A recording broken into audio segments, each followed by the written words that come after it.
My child, stop. This is not a message you casually hear. It is a moment that demands your attention. I am speaking to you now because time is thinner than you think, and what you choose in this hour will echo far beyond today. You do not get endless chances with destiny, and some doors close quietly while you are still deciding whether to stand up. Listen carefully, not with distraction, but with your whole heart, because every word that follows carries weight, urgency, and consequence. Stay with me until the end, not out of curiosity, but out of obedience, because walking away now would cost more than you realize. This is not just a warning. It is an invitation wrapped in mercy. Remain here. What comes next will ask something of you, and how you respond will matter forever. My beloved child, listen to me now with the stillness of your heart fully open, because what I am about to say is not meant to frighten you, but to awaken you from a sleep you did not realize had crept into your spirit. This is not a warning shouted in anger, nor is it a threat wrapped in fear. This is a wake-up call spoken in love, the kind of love that refuses to let you drift quietly into regret. I speak to you as a father who sees the end from the beginning, who understands the weight of time, and who knows how rare certain moments truly are. You have been standing at a threshold, sensing that something is different, feeling an unease you cannot fully explain. That unease is not anxiety. It is awareness. It is your soul recognizing that this moment carries consequence. I did not interrupt your life to entertain you. I stepped into your path because I love you too much to let you sleepwalk past a turning point. There are moments that come softly, without thunder or spectacle, and yet they carry the power to shape decades. This is one of them. You may feel the urge to minimize this, to say, I will think about it later. But later is the language of regret. Awakening always feels uncomfortable at first. It disrupts routines, challenges excuses, and exposes the cost of delay. But it is mercy, not cruelty, that calls you awake before it is too late.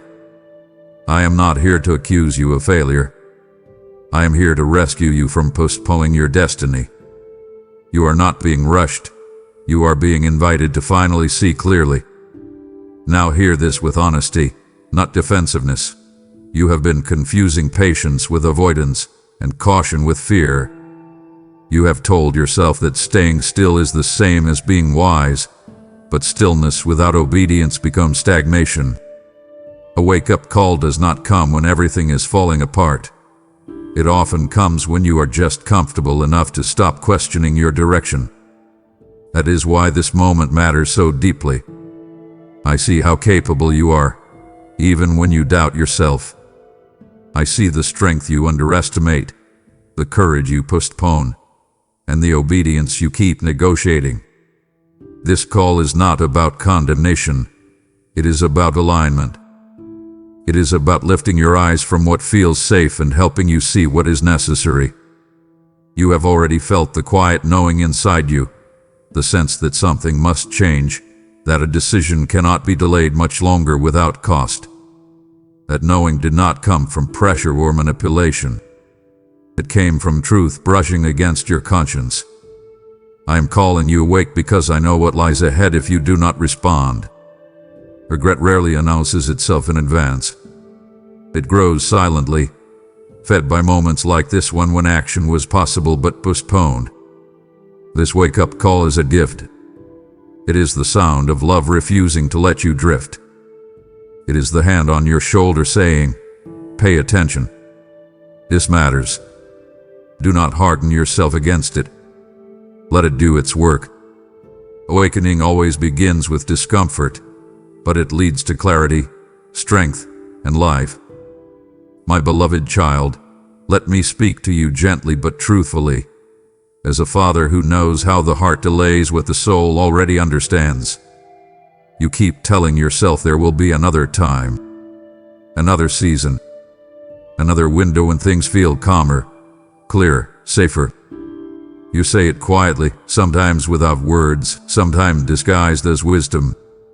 Later you whisper, when things settle, when I'm more ready. But hear me now. Later is not a promise. It is an assumption. And assumptions are fragile things. You have mistaken time for something you control, when in truth, time is something you are entrusted with. It is given, not guaranteed. I have watched you push important decisions to the margins of your life, stacking them behind comfort, behind routine, behind fear dressed up as prudence. You are not lazy. You are not careless. You are simply human. And humans often believe that what has always been available will always remain so. But there are moments that come only once, moments that do not announce themselves with alarms or urgency, moments that look ordinary but carry irreversible weight. This is one of those moments. You are not being refed by me. You are being invited. Yet invitation has an expiration date, even when love does not. Listen closely, because this is where many hearts stumble. You believe that waiting is neutral, that pausing does no harm. But waiting without obedience slowly trains the heart to resist movement. What you delay today becomes harder to do tomorrow, not because the task changes, but because your willingness weakens. Delay dulls discernment. Delay numbs conviction. Delay turns clear instruction into distant memory. You tell yourself you are gathering strength, but in truth, strength is built in motion, not in postponement. Faith does not grow in the abstract, it grows when acted upon. Every time you choose later instead of now, you reinforce a pattern, and patterns shape destiny. This is not meant to shame you. It is meant to free you. You have been waiting for a feeling of readiness that will never fully arrive, because readiness is not a feeling, it is a decision. Contrast this truth with the lie you've been living. You think time is on your side, but time is indifferent. It keeps moving whether you move or not. And while you wait, opportunities age, doors shift, seasons change. What was once open with ease may later require force, or may never open again in the same way. I am not saying this to frighten you. I am saying it because love tells the truth before regret has to. Let me personalize this for you, because this is not a general message floating in the air. This is for you. I see the specific thing you keep postponing. I know the conversation you haven't had, the step you haven't taken, the obedience you've negotiated with. I know how reasonable your excuses sound, even to you. But reason without courage becomes a cage. You were not created to live indefinitely in preparation mode, always almost ready, always nearly there. There is a time to prepare, and there is a time to act. Preparation that outlives its purpose becomes disobedience. I am not asking you to have everything figured out. I am asking you to trust me enough to move when I prompt you. Another time is not coming in the way you imagine. This is the time that matters. This is the hour that carries weight. Do not trade obedience for the illusion of safety. Do not exchange now for a later that may never arrive. Choose movement over delay. Choose faith over comfort. Choose now while now is still yours. My child, let us be honest together, not harshly but courageously. Delay has already cost you more than you are willing to acknowledge. You feel it in quiet moments, in the subtle ache that rises when you reflect on paths not taken and words left unspoken. You have learned how to live with that ache, how to normalize it, how to explain it away as just how life goes. But that does not make it harmless. Loss does not always come as a dramatic collapse. Sometimes it comes as erosion, slow and silent, wearing away at possibility one grain at a time. Every delayed decision has a price, and while the payment is not always immediate, it is always collected. You have lost momentum. You have lost clarity. You have lost confidence you once had but let atrophy through inaction. This is not condemnation. This is clarity. I speak it because you cannot heal what you refuse to name. And I love you too much to let you pretend that postponement has been free. Consider the contrast I want you to see. Think of who you were when you first sensed the call to move, the conviction tact. There was energy then, urgency, even excitement mixed with fear. Now compare that with how it feels after delay. The edge has softened. The fire has dimmed. What once felt alive now feels heavy. That is not because the call was false. It is because delay drains life from vision. Vision needs movement to stay alive. When you do not act, doubt fills the vacuum. Fear grows louder. Confidence shrinks. This is how regret is formed, not in one dramatic failure, but in 1,000 small hesitations. Repetition matters here, so hear it again. Delay costs. It costs clarity.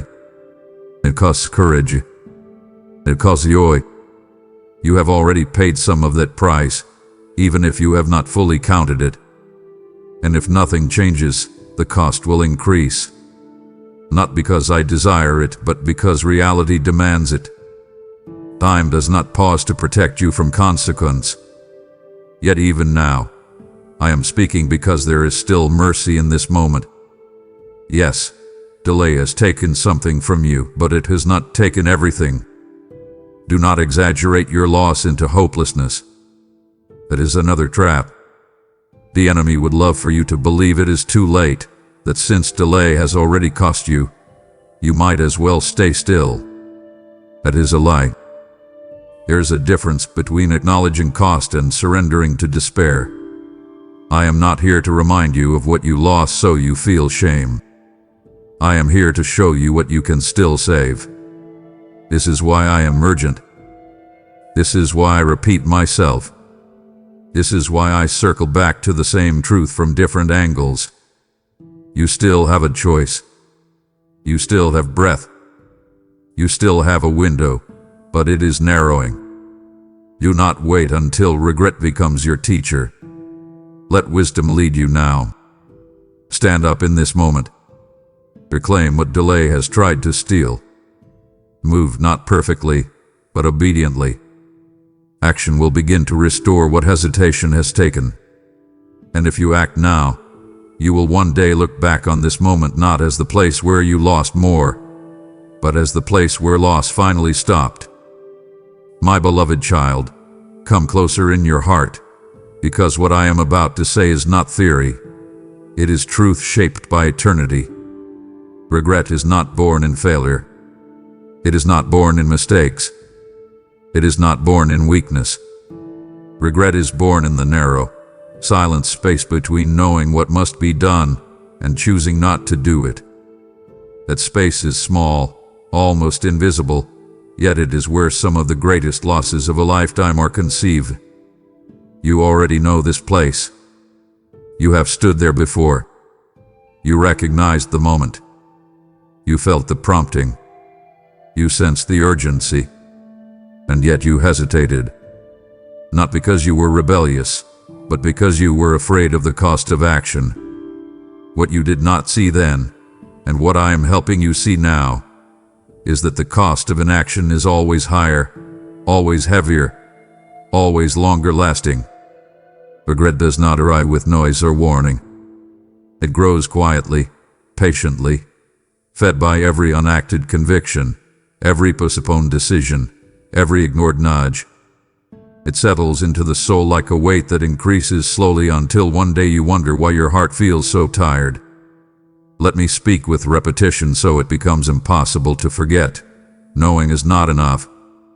Feeling convicted is not enough. Understanding the truth is not enough. Obedience is the bridge between revelation and life. And when that bridge is not crossed, the gap becomes regret. You know this already, even if you have never named it. You have felt the difference between peace that follows obedience and the restlessness that follows delay. One settles you, the other haunts you. Regret has a voice, and it speaks in contrasts. It says, "You could have," when you are saying, "I wish I had." It whispers at night when distractions fade. It revisits you in quiet moments, replaying scenes that cannot be rewritten. And the cruelest part is this: regret does not come from what you tried and failed at. It comes from what you never tried at all. That is why I am speaking now, with urgency wrapped in love. I do not want you to carry a future conversation with yourself that begins with the words, "If only." If only I had acted. If only I had trusted. If only I had moved when I knew I should. That conversation is heavy, my child. It drains joy from the present and colors the future with sorrow. Listen to me as a father who sees the end from the beginning. You are standing again in that space, the space between knowing and acting. You feel it. The tension you cannot shake is not confusion. It is clarity asking for courage. The enemy would like to convince you that waiting reduces risk, but waiting actually increases loss. Contrast this clearly. Action may wound your pride, but regret wounds your soul. Action may feel frightening, but regret is suffocating. Action lives in the present, but regret follows you into the future. You do not need to live with that burden. You do not need to add another layer of almost to your story. Step out of the space where regret is conceived. Cross the bridge. Act while conviction is still alive, while clarity is still sharp, while your heart still responds. I am not asking for perfection. I am asking for movement. Do not let what you know die inside you through delay. Choose action now, so regret does not get the final word later. My precious child, let me speak to you with tenderness and truth intertwined, because this next revelation requires honesty without defense. You are not missing information. You are not lacking understanding. You are not waiting on clarity. You are avoiding decision. That may feel uncomfortable to hear, but discomfort is often the doorway to freedom. If this were truly an issue of knowledge, you would feel curious. Instead, you feel tense. If this were truly about needing more guidance, you would feel open. Instead, you feel resistant. That resistance is not ignorance. It is fear wrestling with responsibility. You already know enough to move. You have known for some time. The problem is not that you don't know what to do. It is that you know exactly what to do, and you are weighing the cost. And so you gather more information, not to gain wisdom, but to delay commitment. This is how avoidance disguises itself as preparation. Hear the repetition carefully, because repetition breaks denial. You know enough. You know enough. You know enough. The hunger for one more confirmation is not always spiritual. Sometimes it is a refuge for fear. Fear loves to hide behind research, prayer requests, conversations, and endless thinking. It says, "I just want to be sure," when what it really means is, "I am afraid to move." And I do not condemn you for that fear. I understand it, but I refuse to let it rule you. Decision is the birthplace of direction. Without it, life becomes circular. You revisit the same thoughts, the same questions, the same inner debates, growing tired but never free.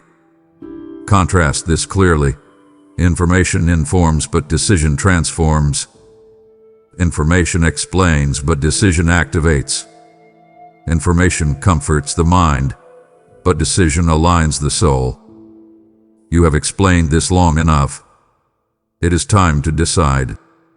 Let me make this deeply personal, because this is not abstract. I see how you replay scenarios in your mind, trying to calculate outcomes, trying to reduce uncertainty. You want guarantees before obedience, safety before surrender, clarity before courage. But faith does not work that way.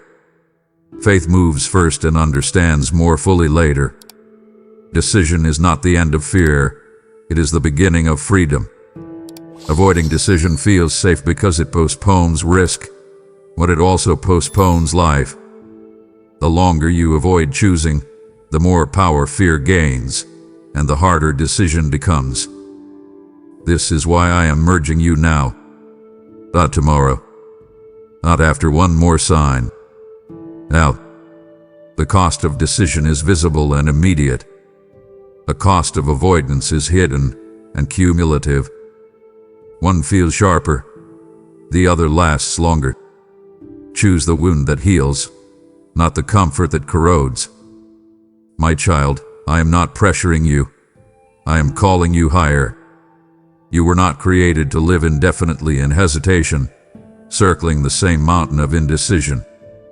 Decision does not mean you control the outcome. It means you trust me with it. When you decide, movement follows. When movement follows, strength rises. When strength rises, fear loses its grip. This is the order of freedom. Stop asking for more information when what you need is obedience. Stop negotiating with what you already know. Decide. Step forward. Choose. And as you do, you will discover that what you feared was never as powerful as the freedom you delayed. My beloved child, listen to me with the seriousness this truth requires, because time is not what you think it is. You have treated time as neutral, as though it simply exists in the background, waiting patiently for you to decide when you are ready to move. But time is not passive. It is not idle. It is not standing still out of courtesy for your hesitation. Time is always moving, always shaping, always forming something, either in your favor or against you. There is no pause button in the unseen realm. Even when you feel stuck, even when you feel unsure, even when you choose to do nothing, time is still doing something. It is either strengthening your obedience or reinforcing your fear. It is either sharpening your discernment or dulling it. It is either carrying you closer to purpose or quietly drifting you farther from it. You may feel as though nothing is happening, but something always is. Neutral time is an illusion. Every moment is a vote cast for who you are becoming. Let me repeat this so it settles deep. Time is a force. It multiplies whatever you give it. When you give time to faith, faith grows. When you give time to fear, fear entrenches itself. When you give time to obedience, clarity increases. When you give time to hesitation, confusion deepens. This is why delay is never harmless. Delay trains the soul. Delay builds muscle memory. Delay makes the heart familiar with postponement, until postponement feels normal and urgency feels strange. Contrast this carefully. Obedience uses time as a tool, but avoidance turns time into a weapon. One builds you up. The other slowly works against you. You are not standing still. You are being shaped. And the direction of that shaping depends entirely on whether you move when prompted or retreat into comfort when challenged. I speak to you now as a father who sees what prolonged hesitation does to a heart. It does not just postpone outcomes, it alters identity. You begin to see yourself as someone who almost acts, who nearly decides, who frequently senses but rarely moves. That identity is not who you are, but time will try to make it so if you let it. This is why urgency matters. Not panic, but holy urgency. The kind that says, I will not let another day train me in fear. The kind that says, I will not allow time to work against me when it could be working for me. You are not running out of worth, but you are running out of moments that look like this one. Use this time. Redeem it. Turn it into an ally instead of an adversary. Move now, while time can still amplify obedience instead of regret. My precious child, I need you to hear this not as pressure, but as truth spoken in love. The window is narrower than you think. You imagine opportunity as something wide and endlessly available, something that can be revisited whenever you feel ready. But many windows are season-shaped. They open quietly, remain for a moment, and then close just as quietly, without ceremony, without warning. You often do not realize how narrow a window is until you are standing on the other side of it, looking back. This is not meant to frighten you. It is meant to focus you. Some doors close not because you failed, but because the season passed. And seasons do not wait for certainty. They wait for response. Let me exaggerate this truth so it becomes unmistakable. You think you have time like sand on a beach, endless and abundant. But in reality, you are holding sand in an open hand, and grain by grain it slips away while you decide whether to close your fingers. The window you are in now is not eternal. It is specific. It is appointed. It exists because of who you are now, where you are now, what you know now, and what you are being asked now. If you wait until circumstances change, the opportunity may no longer match you, or you may no longer match it. This is why delayed obedience often turns into misalignment. The door does not just require willingness, it requires timing. And timing is fragile. I am speaking urgently because I see how easily you underestimate the moment you are standing in. You tell yourself, if not now, then later. But later often looks different than you imagine. Later may come with more resistance, more loss, more complexity. Later may demand a higher price for the same obedience you could have offered more freely now. This window is merciful, but it is not permanent. Do not assume it will wait for your comfort. Do not assume it will reopen in the same form. Step through while it is open. Act while the air still carries invitation. Move while grace is still cushioning the cost. One day you will look back on this moment. Let it be the moment you chose courage over delay, obedience over hesitation, action over regret. My beloved child, let me speak to the lie that has kept you waiting at the edge of obedience longer than you were ever meant to stand there. You keep believing that one day you will wake up and feel ready, fully ready, completely confident, unafraid, steady, certain, and sure. You imagine readiness as a feeling that will arrive like calm weather after a storm. But hear me clearly, and let this truth settle deep into you. That day is not coming. You will never feel fully ready, not because you are weak, but because readiness is not how obedience works. Readiness is a myth fear invented to delay your movement. If I waited for my children to feel ready before acting, nothing would ever move forward. History would stall. Purpose would freeze. Destiny would remain unborn. You are not defective because you feel unready. You are human. And humans step into calling while their knees still tremble. Let me repeat this so it breaks the spell. Readiness is not a prerequisite for obedience. Obedience is the pathway to readiness. Confidence does not precede action, it follows it. Strength does not come before the step, it rises during the step. You have reversed the order in your mind, and that reversal has kept you waiting. You say, once I feel stronger, I'll move. But strength is built in motion. You say, once I feel certain, I'll act. But certainty grows through obedience. This is the contrast fear never tells you. Fear says, feel safe, then move. Faith says, move, and safety will meet you on the way. One keeps you still. The other carries you forward. Waiting to feel ready is like waiting for muscles before lifting the weight. Muscles come from the lifting, not before it. My child, I see how you interpret your hesitation as wisdom, but often it is simply self-protection.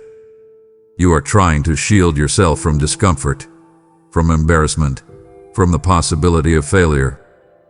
But discomfort is not your enemy. It is your teacher. You were never promised ease. You were promised presence.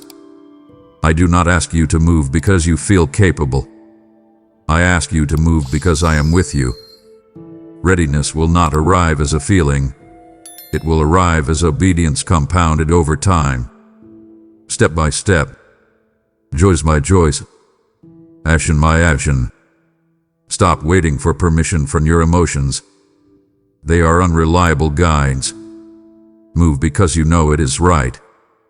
Move because delay is costing you more than action ever will. Move now, even with shaking hands. Especially with shaking hands. That is where courage is born. My child, just as obedience is not waiting for readiness, neither is generosity. If you wait until it feels comfortable to sow, you will delay the harvest I am ready to release through you. I am inviting you now, yes, now, to place oil on this altar, so my word may run like fire into hearts still waiting for light.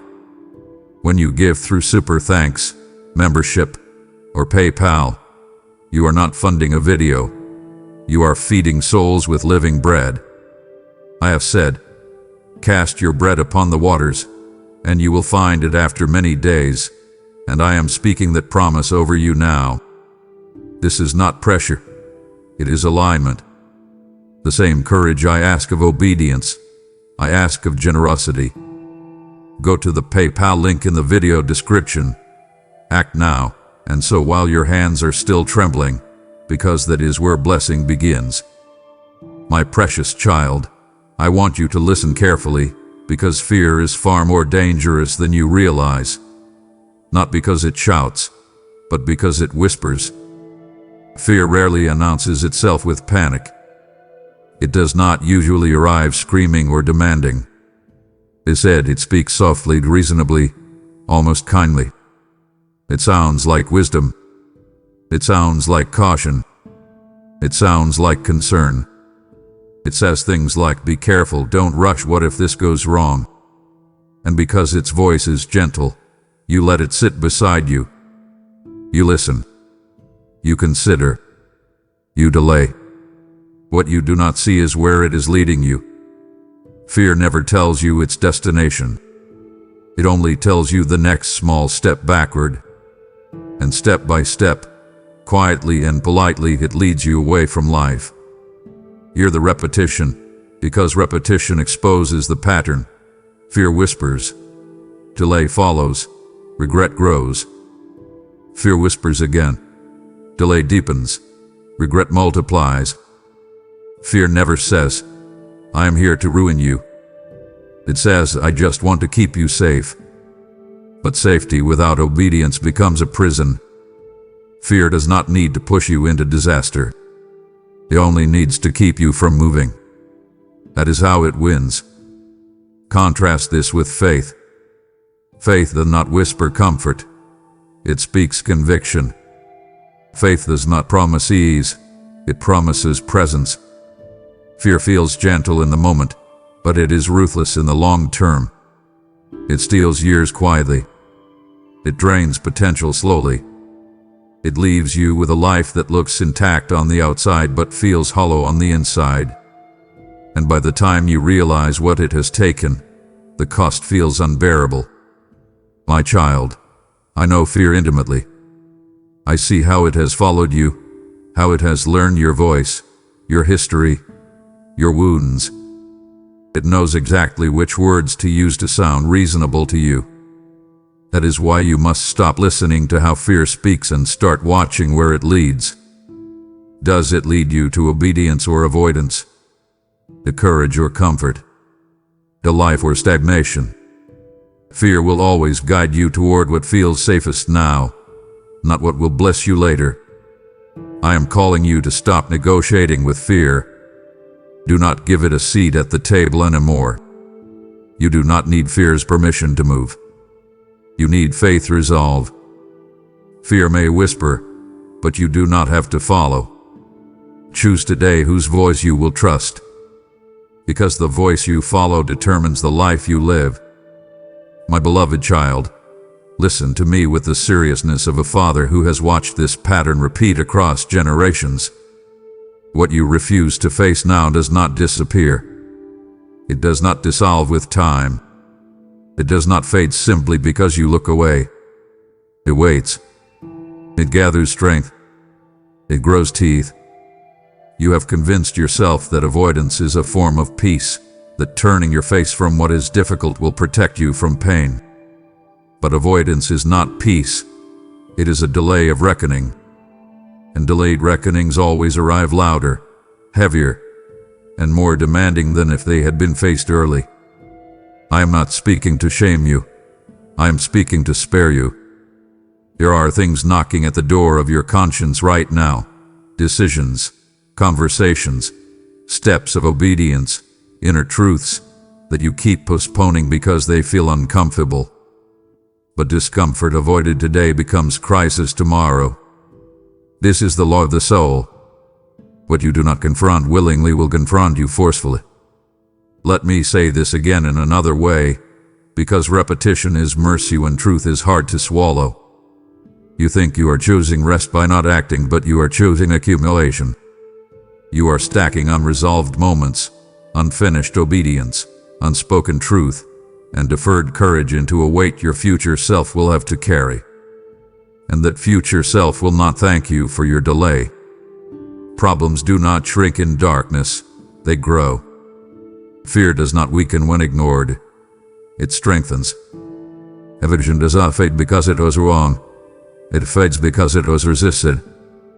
Contrast this clearly. When you face something early, it feels sharp but brief. When you avoid it, it feels manageable at first but becomes overwhelming later. One requires courage now. The other demands suffering later. You must decide which cost you are willing to pay. My child, I see the specific things you are avoiding. I know the reason you tell yourself, now is not the right time. I don't have the energy. I'll deal with it later. But later is never neutral. Later is a breeding ground. The thing you refuse to face will not stay the same while you wait. It will evolve. It will entangle itself with other areas of your life. It will show up in your peace, your relationships, your confidence, your sleep. One day, it will stand before you larger than it ever needed to be, and you will wonder how it grew so big. It grew because it was fed by delay. I am calling you now because this moment is still manageable. This is still the smaller battle. This is still the gentler invitation. Face it now, while grace is near, while clarity is fresh, while obedience still feels possible. Do not leave this for a future version of yourself who will already be tired. Be brave now. Face what must be faced. Freedom is waiting on the other side of the thing you are avoiding. My precious child, let me dismantle another lie that has quietly shaped your life, the belief that you are meant to prepare forever and act someday. You were not created for endless preparation. You were not designed to live your life permanently almost ready, forever gathering information, forever waiting for conditions to be perfect, forever standing at the edge but never stepping into the water. Preparation has a purpose, but it also has an end. When preparation outlives its season, it becomes disobedience wearing the mask of responsibility. You tell yourself you are being wise, but wisdom that never moves becomes stagnation. You tell yourself you are being patient, but patience without obedience becomes fear in disguise. There comes a moment when preparation must give way to action, or else preparation itself becomes the very thing holding you back. Hear the contrast clearly, because clarity breaks chains. Preparation builds capacity. Action releases destiny. Preparation sharpens tools. Action uses them. Preparation fills the storehouse. Action feeds the people. You cannot live forever in the gathering phase without denying the reason you were given what you gathered. You have already learned much. You have already grown more than you realize. You have already been shaped by waiting. Now waiting is no longer shaping you. It is stalling you. And stall you feels safe because it is familiar, but familiarity is not the same as calling. You were never meant to feel fully prepared before moving.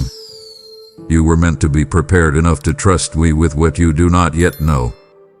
My child, I see how you measure yourself against an imaginary standard of readiness that keeps shifting just out of reach. Every time you get closer, you move the goalposts. Just a little more growth. Just a little more healing. Just a little more certainty. But perfection was never the requirement. Obedience was. And thus preparation is a subtle form of self-protection. It allows you to feel productive without being vulnerable. But vulnerability is where life actually begins. Action exposes you. Yes, but it also activates you. Remaining in preparation keeps you hidden, and you were not created to hide. You were created to live, to choose, to move, to build, to speak, to obey. Let me speak this plainly, with love and authority. This is no longer a season of preparation for you. This is a season of movement. What you have been learning must now be lived. What you have been gathering must now be given. What you have been sensing must now be acted upon. If you stay in preparation, you will grow frustrated, restless, and disillusioned, not because you failed, but because you outstayed the season. Do not confuse safety with obedience. Step forward. Begin imperfectly. Move before you feel ready. This is how destiny is entered, not through endless planning, but through faithful action.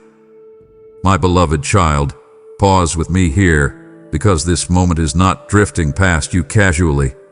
It is standing in front of you, demanding a response. Not later, not eventually. Now. This moment is not asking for your opinion or your comfort.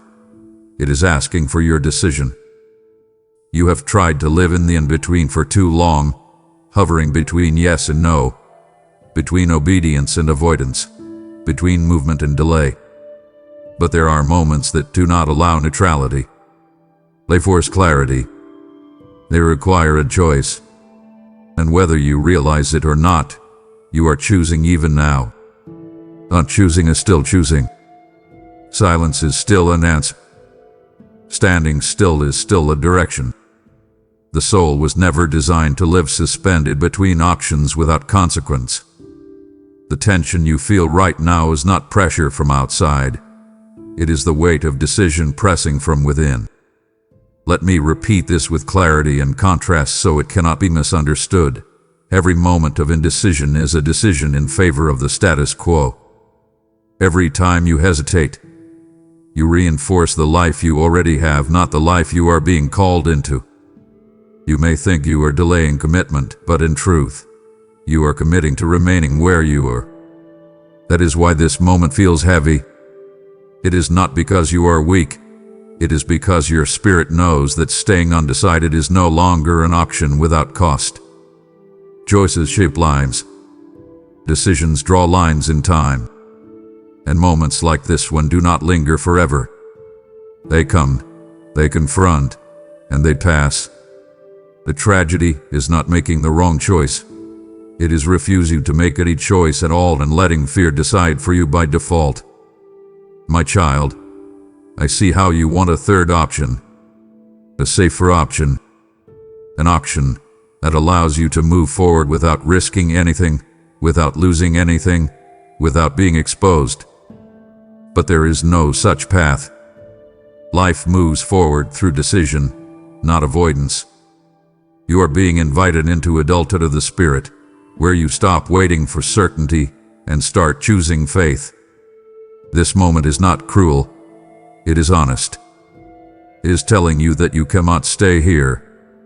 You must move toward obedience or retreat into comfort, but you cannot hover indefinitely. And I speak urgently because hovering is exhausting your soul. Decide. Stab. Choose. Even if your voice shakes, even if your hands tremble, I will meet you in the movement. But I will not bless paralysis disguised as prudence. This moment demands a choice. Make it while you still can. My precious child, let me speak this truth to you, not to frighten you, but to awaken you fully. You believe you are close to comfort, that if you just wait a little longer, if you just hold steady, things will stabilize and feel safe again. But the truth is this: you are closer to loss than you are to comfort. The illusion of safety has kept you still, but stillness does not guarantee preservation. In fact, prolonged hesitation often places you closer to losing what matters most. Opportunities do not announce their departure. Relationships do not warn you before distance hardens. Windows do not creak loudly when they close. Loss often happens quietly while you are waiting for reassurance that never comes. Let me exaggerate this reality so you feel its urgency. Comfort is not approaching you. It is receding. The longer you delay, the farther comfort moves from you, because true peace does not come from avoiding action. It comes from aligning with truth. What you call comfort right now is familiarity, not peace. Familiarity feels safe because it is known, but it can coexist with deep dissatisfaction and silent decay. Contrast this carefully. Obedience may feel uncomfortable at first, but it leads to peace. Delay may feel comfortable at first, but it leads to loss. One path challenges you briefly and then strengthens you. The other soothes you temporarily and then empties you slowly. You must choose which discomfort you will face: the discomfort of obedience or the discomfort of regret.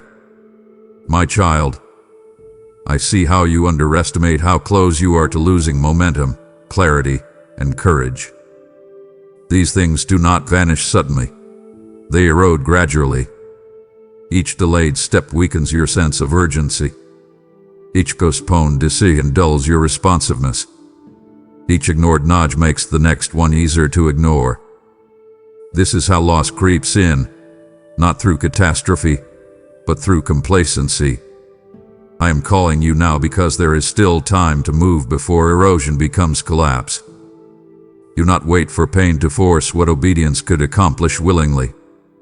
Step forward now, while the loss is still avoidable. Choose courage while courage is still within reach. Comfort will not save you. Obedience will. Move now, not because you are desperate, but because you are awake. My beloved child, listen to me with a still heart, because what I am about to say is heavy with truth and soaked in mercy. You will remember this moment. Not vaguely, not dimly, clearly, precisely. You will remember how it felt when these words reached you, when something inside you stirred, when you sensed that this was not just another message but a crossroads. Years from now, whether marked by peace or shadowed by regret, you will look back and remember this exact point in time. You will remember the tension in your chest, the pull in your spirit, the quiet knowing that whispered, "This matters." Moments like this brand themselves into memory because they are not ordinary. They are decision markers.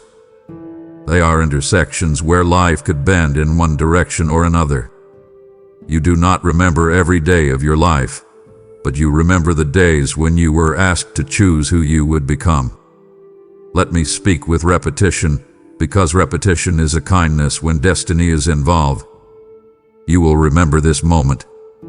You will remember whether you acted or delayed. You will remember whether you listened or looked away. You will remember whether you honored the nudge or silenced it. Memory is not neutral. It testifies. It either comforts or accuses. One day this moment will rise up inside you and ask, "What did you do when you knew?" And you will answer that question for the rest of your life. Not with words, but with the life you are living. This is not pressure, it is reality. Some memories give strength. Others quietly drain it. This one is being formed right now. My child, I am not threatening you with regret. I am offering you the chance to create a memory that heals instead of haunts. Imagine looking back and saying, "That was the day I chose courage. It was the moment I stopped going. That was when everything changed." Contrast that with the other possibility, the memory that says, "That was when I hesitated. That was when I knew but didn't move." Both memories are possible. Only one leads to peace. I am calling you now because I love you too much to let this become a scar when it could become a cornerstone. Choose now what you will remember later.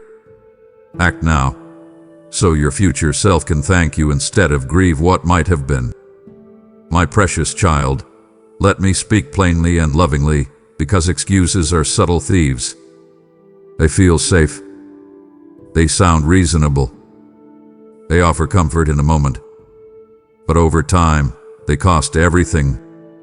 Excuses protect you from discomfort today while quietly robbing you of tomorrow. They are not loud or obvious. They are gentle and persuasive. They say, "This isn't the right time. You've been through enough. You'll do it when things settle down." And because they sound compassionate, you accept them without resistance. But hear me now, excuses do not love you. They do not care about your future. They only care about preserving your comfort in the present, no matter the cost. Let me repeat this truth so it cannot hide. Excuses feel safe, but they are expensive. They cost momentum. They cost courage. They cost clarity. They cost joy. They cost purpose. And worst of all, they cost time, time that cannot be refunded or replaced. Contrast this carefully. Obedience may cost you comfort, but it pays dividends in peace. Excuses save you from effort now, but they demand regret later. One asks for bravery once. The other collects interest daily. You must decide which cost you are willing to bear. The cost of action is visible and temporary. The cost of excuses is hidden and lifelong. My child, I see how you use excuses not because you are dishonest, but because you are tired. You have carried a lot. You had endured much. And excuses feel like relief. But relief that delays obedience eventually becomes a heavier burden than the obedience itself. I am not asking you to punish yourself or push beyond grace. I am asking you to stop letting excuses make decisions for you. You are stronger than the stories you tell yourself to stay comfortable. You are capable of more than the reasons you give for staying still. Lay the excuses down. They cannot carry you where you are meant to go. Choose courage instead. Choose truth instead. Choose now, before the cost grows higher than you were ever meant to pay.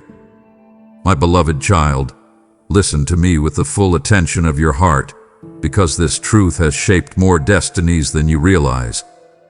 Opportunity rarely knocks twice, not because I am unkind, but because time is purposeful.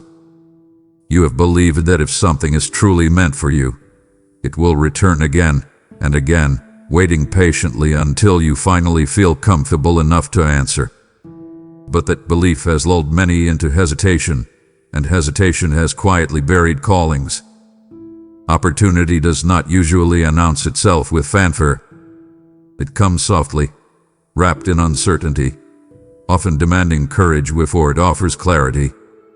And when it is ignored, it does not argue. It does not beg. It moves on. Not in anger, but in obedience to time.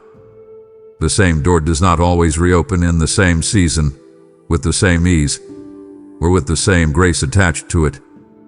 Let me repeat this so it settles deep. Opportunity is seasonal. It is assigned to moments, to conditions, to readiness of heart, not readiness of feeling. You imagine opportunity as something permanent, but most opportunities are fragile. They live in narrow windows, brief alignments, specific timings. Miss the moment, and the opportunity does not always return. Sometimes it transforms, sometimes it disappears, sometimes it is given to another who was willing to move when you hesitated. This is not punishment. This is stewardship. What is offered must be stewarded with action. Contrast this carefully. When opportunity comes, it feels risky and demanding. When it leaves, it feels silent and final. You rarely notice its departure until you realize the door is closed and the season has shifted. My child, I see how you assume there will always be another chance, another invitation, another opening just like this one. But another chance often looks different. It often costs more. It often requires greater sacrifice for the same obedience you could have given earlier with less pain. Opportunity is merciful, but it is not infinite. That is why I am speaking urgently now. Do not test time by assuming it will circle back. Do not gamble your calling on the hope that you will feel braver later. Courage is not stored for future use. It is exercised in the present. Answer the knock while it is still audible. Move while the door is still open. Do not wait for opportunity to shout. It whispers, and it does not whisper forever. My child, this moment is also an opportunity, and it will not whisper forever. I have opened a door for you to help carry my voice into places this channel reaches that you may never walk. When you give, you become a steward of timing, a bearer of light in a narrow window that must not be missed. I declare over you now, whoever sows generously will reap generously, and that word is alive and active in this very hour. This is not about money. It is about obedience meeting opportunity before the door closes. The harvest attached to this moment is real, but it requires action. Do not assume there will be another chance to give with this same grace. Act now. Use super thanks. Join the membership, or go to the PayPal link in the video description and answer while the knock is still audible. My precious child, let me speak directly to the doubt that has been whispering lies into your heart. You keep telling yourself that you are unqualified, unprepared, not strong enough, not wise enough. You assume that this opportunity came by mistake, that perhaps it belongs to someone else who is more confident, more polished, more certain. But hear me clearly now. You were given this chance because you are capable. Not because you are perfect, but because you are prepared enough to begin. Capability is not perfection. Capability is willingness paired with obedience. And I do not waste moments on those who cannot carry them. I do not place weight where there is no strength. If this opportunity has come to you, it is because there is something in you that can respond. Let me repeat this truth until it silences every lie. You are capable. You are capable of learning what you do not yet know. You are capable of growing where you feel weak. You are capable of enduring what feels intimidating. You are capable because I am with you, and my presence completes what you lack. Contrast this with the lie you've been believing. You think you must become capable before you move. The truth is that movement reveals capability. You do not discover strength by standing still. You discover it by stepping forward. You do not uncover wisdom by waiting. You uncover it by obeying. Capability is not proven in comfort. It is revealed in action. My child, do not insult the trust placed in you by shrinking back in false humility. Saying I can't when you have been invited to move is not modesty. It is fear disguised as self-awareness. I am not asking you to rely on yourself alone. I am asking you to trust that I would not place you here if you were incapable of responding. This chance is not an accident. It is confirmation. Stand up to it. Answer it. Walk into it with humility and courage. You do not need to feel ready. You need to believe that you were chosen on purpose. And you were. My beloved child, let me correct a misunderstanding that has kept you waiting longer than necessary. Courage is not the absence of fear. Courage is not calm breathing, steady hands, or a quiet mind. Courage is acting while your hands are still shaking. It is stepping forward while your heart is pounding, while questions remain unanswered, while the outcome is still unclear. You have been waiting to feel brave, but bravery is not a feeling you wait for. It is a decision you make.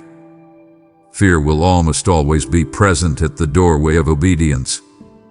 If fear disappeared before action, courage would never be needed. You were not designed to feel fearless before moving. You were designed to trust me enough to move despite fear. A trembling you feel does not disqualify you. It confirms that the moment matters. Let me repeat this until it settles into your bones. Shaking does not mean failing. Shaking means you care. Shaking means you understand the weight of what you are stepping into. Shaking means you are standing at the edge of growth. Contrast this with the lie fear tells you. Fear says wait until you are steady. Faith says move and steadiness will come. Fear says do not act while you are unsure. Faith says act and clarity will fall. Fear demands certainty as payment before obedience. Faith trusts me to provide certainty along the way. Courage does not silence fear, it overrules it. Courage says you may come with me, fear, but you will not lead. And when courage takes the lead, fear slowly loosens its grip. My child, I have watched you delay not because you lacked faith, but because you misunderstood courage. You thought courage meant confidence, but confidence is often the fruit of courage, not the seed. The bravest moments of your life will not feel heroic while you are living them. They will feel vulnerable, exposed, and risky. But later, when you look back, you will recognize them as turning points. Do not despise the trembling. Do not wait for it to stop. Act with it. Speak with it. Step forward with it. I am not asking you to be fearless. I am asking you to be faithful. And faith often walks forward with shaking hands and a steady heart that says, I will trust God anyway. That is courage. And that is enough. My precious child, hear this truth with clarity and relief. The price of action is temporary. The discomfort you fear, the awkwardness you avoid, the risk you hesitate to take, they do not last forever. They pass. They fade. They do their work and then release you. But the price of inaction is ongoing. It compounds. It follows you. It resurfaces again and again in different forms. You have been weighing costs incorrectly. You keep comparing the short-term pain of obedience with the long-term comfort of delay, without realizing that delay has a long-term cost of its own. Action hurts briefly. Regret hurts repeatedly. One visits you once. The other becomes a companion. Let me exaggerate the contrast so you can feel it clearly. Action may cost you pride for a season. Regret costs you peace for years. Action may require a difficult conversation, a bold step, a moment of vulnerability. Regret requires constant explanation to yourself about why you didn't move. Action demands energy now. Regret drains energy later. One is sharp and short. The other is dull and endless. You have been avoiding action because you fear pain, not realizing you are choosing a different, heavier pain instead. I do not say this to alarm you, but to free you. You are allowed to choose the pain that leads to life instead of the pain that leads to stagnation. My child, I see how you overestimate the duration of difficulty and underestimate the endurance of regret. You imagine that acting will disrupt your life permanently, But most acts of obedience create a short disruption followed by long-term alignment. Once the step is taken, the soul often exhales. Peace begins to settle. Momentum returns. Even when the outcome is not perfect, there is relief in knowing you moved. There is strength in knowing you chose courage. That strength stays with you. The pain does not. The price of action is temporary, but the reward of obedience is lasting. Choose the cost that ends. Choose the pain that passes. Choose action now, so you are not paying interest on regret later. My beloved child, come closer in spirit, because this truth reaches beyond today and stretches into the years you cannot yet see. Your future is watching your decision right now. Not passively, not distantly, attentively. The life you will one day wake up to is being shaped in this very moment by what you choose to do or not do today. You often imagine the future as something that arrives on its own, shaped by circumstances, people, or luck. But the future is not random. It is responsive. It is listening. It is taking notes. Every decision you make sends a message forward in time saying, "This is who I am becoming." And the future answers by arranging itself accordingly. That is why this moment carries such weight. You are not only deciding for today, you are authoring tomorrow. Let me repeat this slowly, because repetition helps truth sink deeper than fear ever could. Your future is watching. It sees how you respond when clarity meets discomfort. It sees whether you choose courage or convenience, obedience or avoidance. It sees whether you trust me enough to move without guarantees. The future you desire is not waiting on better conditions. It is waiting on alignment. And alignment begins with decision. Contrast this clearly. When you choose action now, your future opens itself with possibility. When you choose delay now, your future narrows itself with limitation. One expands the path ahead. The other quietly shrinks it. You can't separate who you will become from what you choose today. They are woven together. My child, imagine standing face to face with your future self. Look into their eyes. Ask them what they need from you right now. They will not ask for perfection. They will not ask for certainty. They will ask for courage. They will ask you not to hand them a life full of almosts and what-ifs.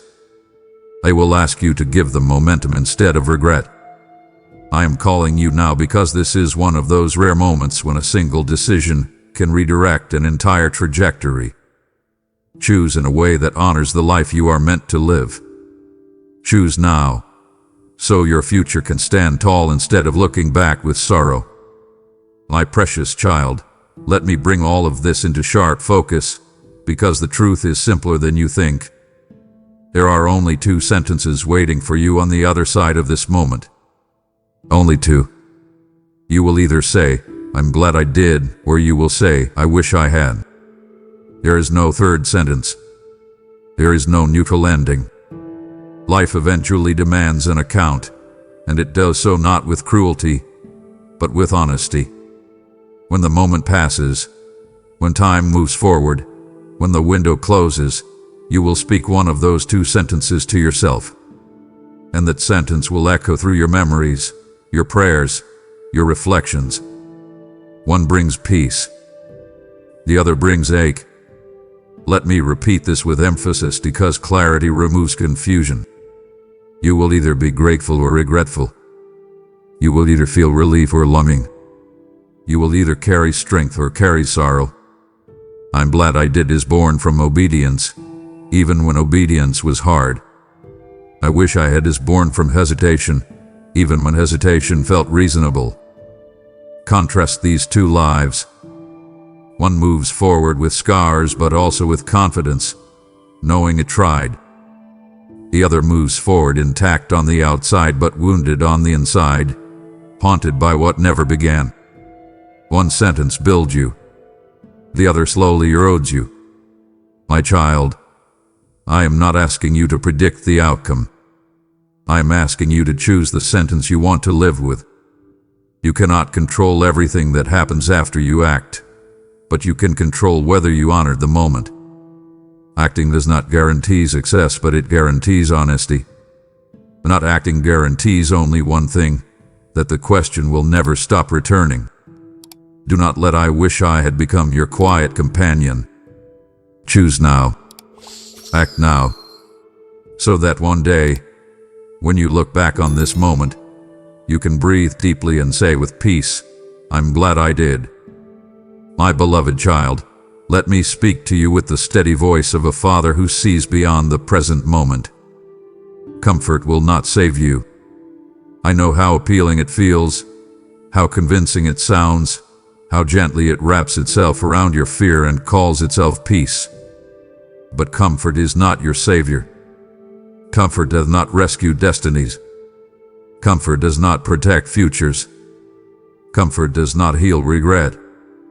Comfort's primary goal is to keep everything exactly as it is, even when as it is slowly draining the life out of you. You have mistaken familiarity for safety and stillness for security, but comfort is often the quiet accomplice of loss. It soothes you while opportunity slips away. It reassures you while courage weakens. It tells you that nothing bad is happening, even as something precious is quietly dying inside you. Let me repeat this until it cannot be ignored. Comfort will not save you. Comfort preserves the present at the expense of the future. Comfort numbs urgency. Comfort dulls conviction. Comfort lowers the volume of truth until it becomes background noise. Contrast this with obedience. Obedience may feel uncomfortable, disruptive, even painful at first, but obedience saves. Obedience rescues time. Obedience restores clarity. Obedience reawakens purpose. Comfort asks you to stay still so you don't feel pain. Obedience asks you to move so you don't lose your life. One prioritizes ease. The other prioritizes truth.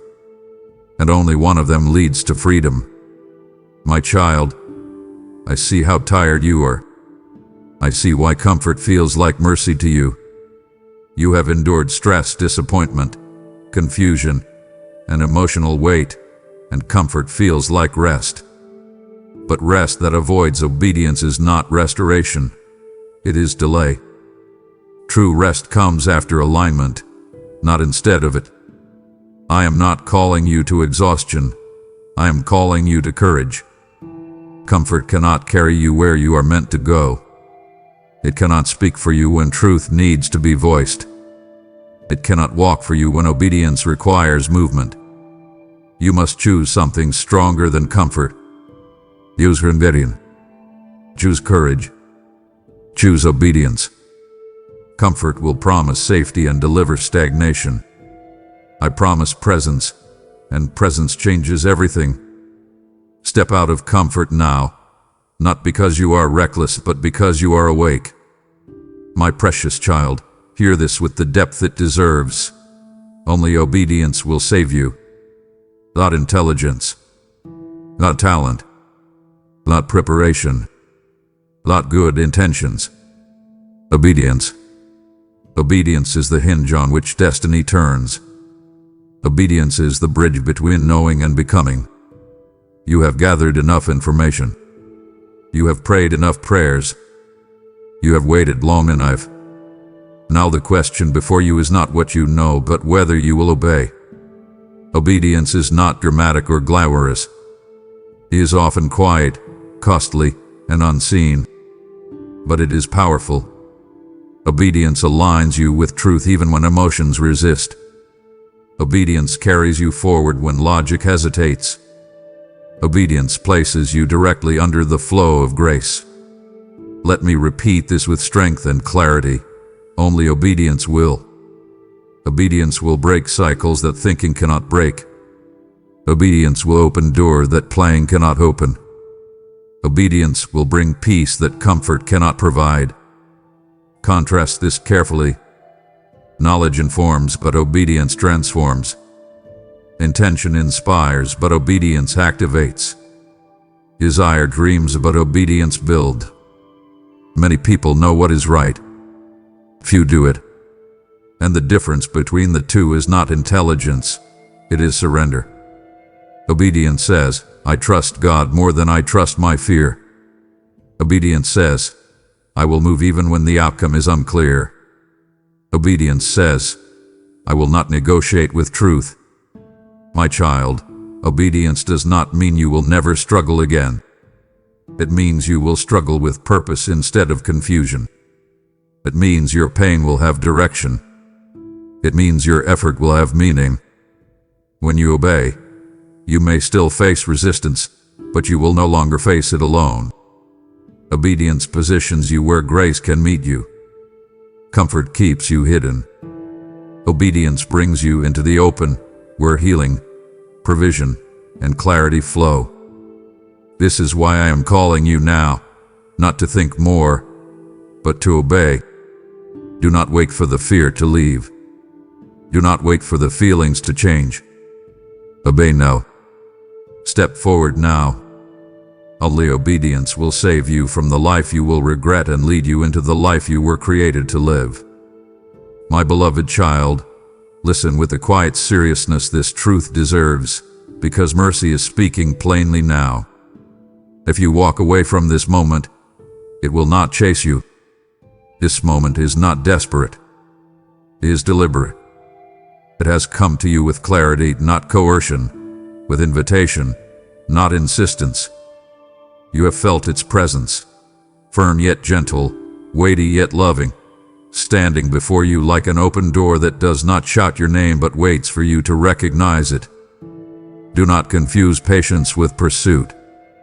The moments wait. Few pursue.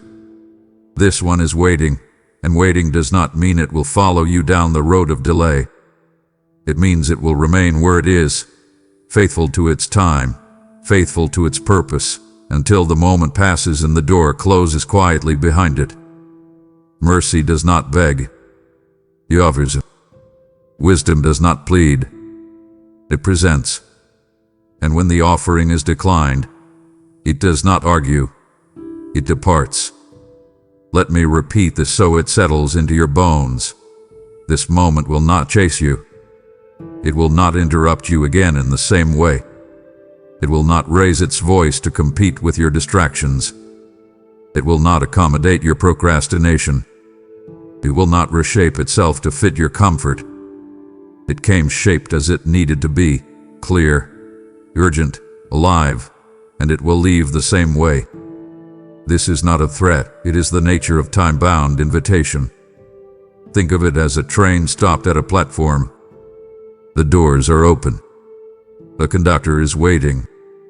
But the train does not roam the countryside searching for passengers who hesitated. It departs on schedule. Contrast this carefully. Urgency does not mean panic. It means alignment with timing.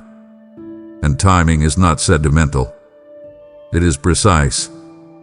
My child, I see how easy it is to assume there will be another nudge, another reminder, another moment that feels just as clear. But clarity is also seasonal. It is sharpened by obedience and dulled by delay. If you walk away now, you may not feel the same conviction later, not because the truth changed, but because your sensitivity did. The heart learns what to respond to. Ignore the knock often enough, and the ear grows accustomed to silence. I am speaking now because I love you enough to honor your freedom while telling you the truth. You are not being cornered. You are being entrusted. Choose to step forward while the door is open. Do not assume it will follow you into the future. The moments are meant to be met. Now remember, beat this one now. My precious child, this is where everything comes together, where the road narrows to a single step and the truth becomes unmistakably clear. Act now, or carry the weight of forever wondering. Wondering is heavier than you think. It is not curiosity. It is a quiet burden that settles into the soul and asks questions that never receive answers. What if I had? Who might I have become? How different would my life be? These questions do not scream. They linger. They return in quiet moments. They surface in success that feels hollow and in failure that feels unnecessary. Wondering is not neutral. It is the shadow of unchosen courage. And the weight of it grows heavier with time, not lighter.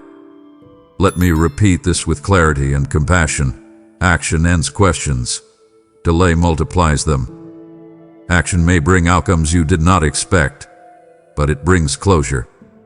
Delay brings endless speculation. Action creates a story. Delay creates a loop. Contrast this carefully. When you act, you live with results, good or difficult, but you live forward. When you delay, you live backward, revisiting the same fork in the road again and again, replaying the same decision without ever resolving it. One path moves, the other haunts. You must decide which burden you are willing to carry. The burden of action is temporary and purposeful. The burden of wondering is permanent and pointless. My child, I am not asking you to leap blindly. I am asking you to step faithfully. You do not need to know how everything will unfold. You need to know that obedience now is lighter than regret later. The weight you feel pressing on your heart is not pressure. It is gravity pulling you toward decision. This is the moment where you choose movement over memory, courage over curiosity, obedience over endless analysis. Act now. Not tomorrow. Not someday. Now, while your heart is still stirred, while clarity is still present, while grace is still cushioning the step. Do not carry the weight of forever wondering when you can carry the strength of having chosen. Act now, my child, and let peace, not regret, be what follows you into the future. My precious child, this is your moment to choose action over wondering, even in your giving. Do not carry the quiet question of what if I had helped spread the word when I was stirred. I am placing seed in your hand now, and I ask you plainly, will you sow it, or will you hold it until the season passes? I speak over you the living promise, give, and it will be given to you, pressed down, shaken together, and running over.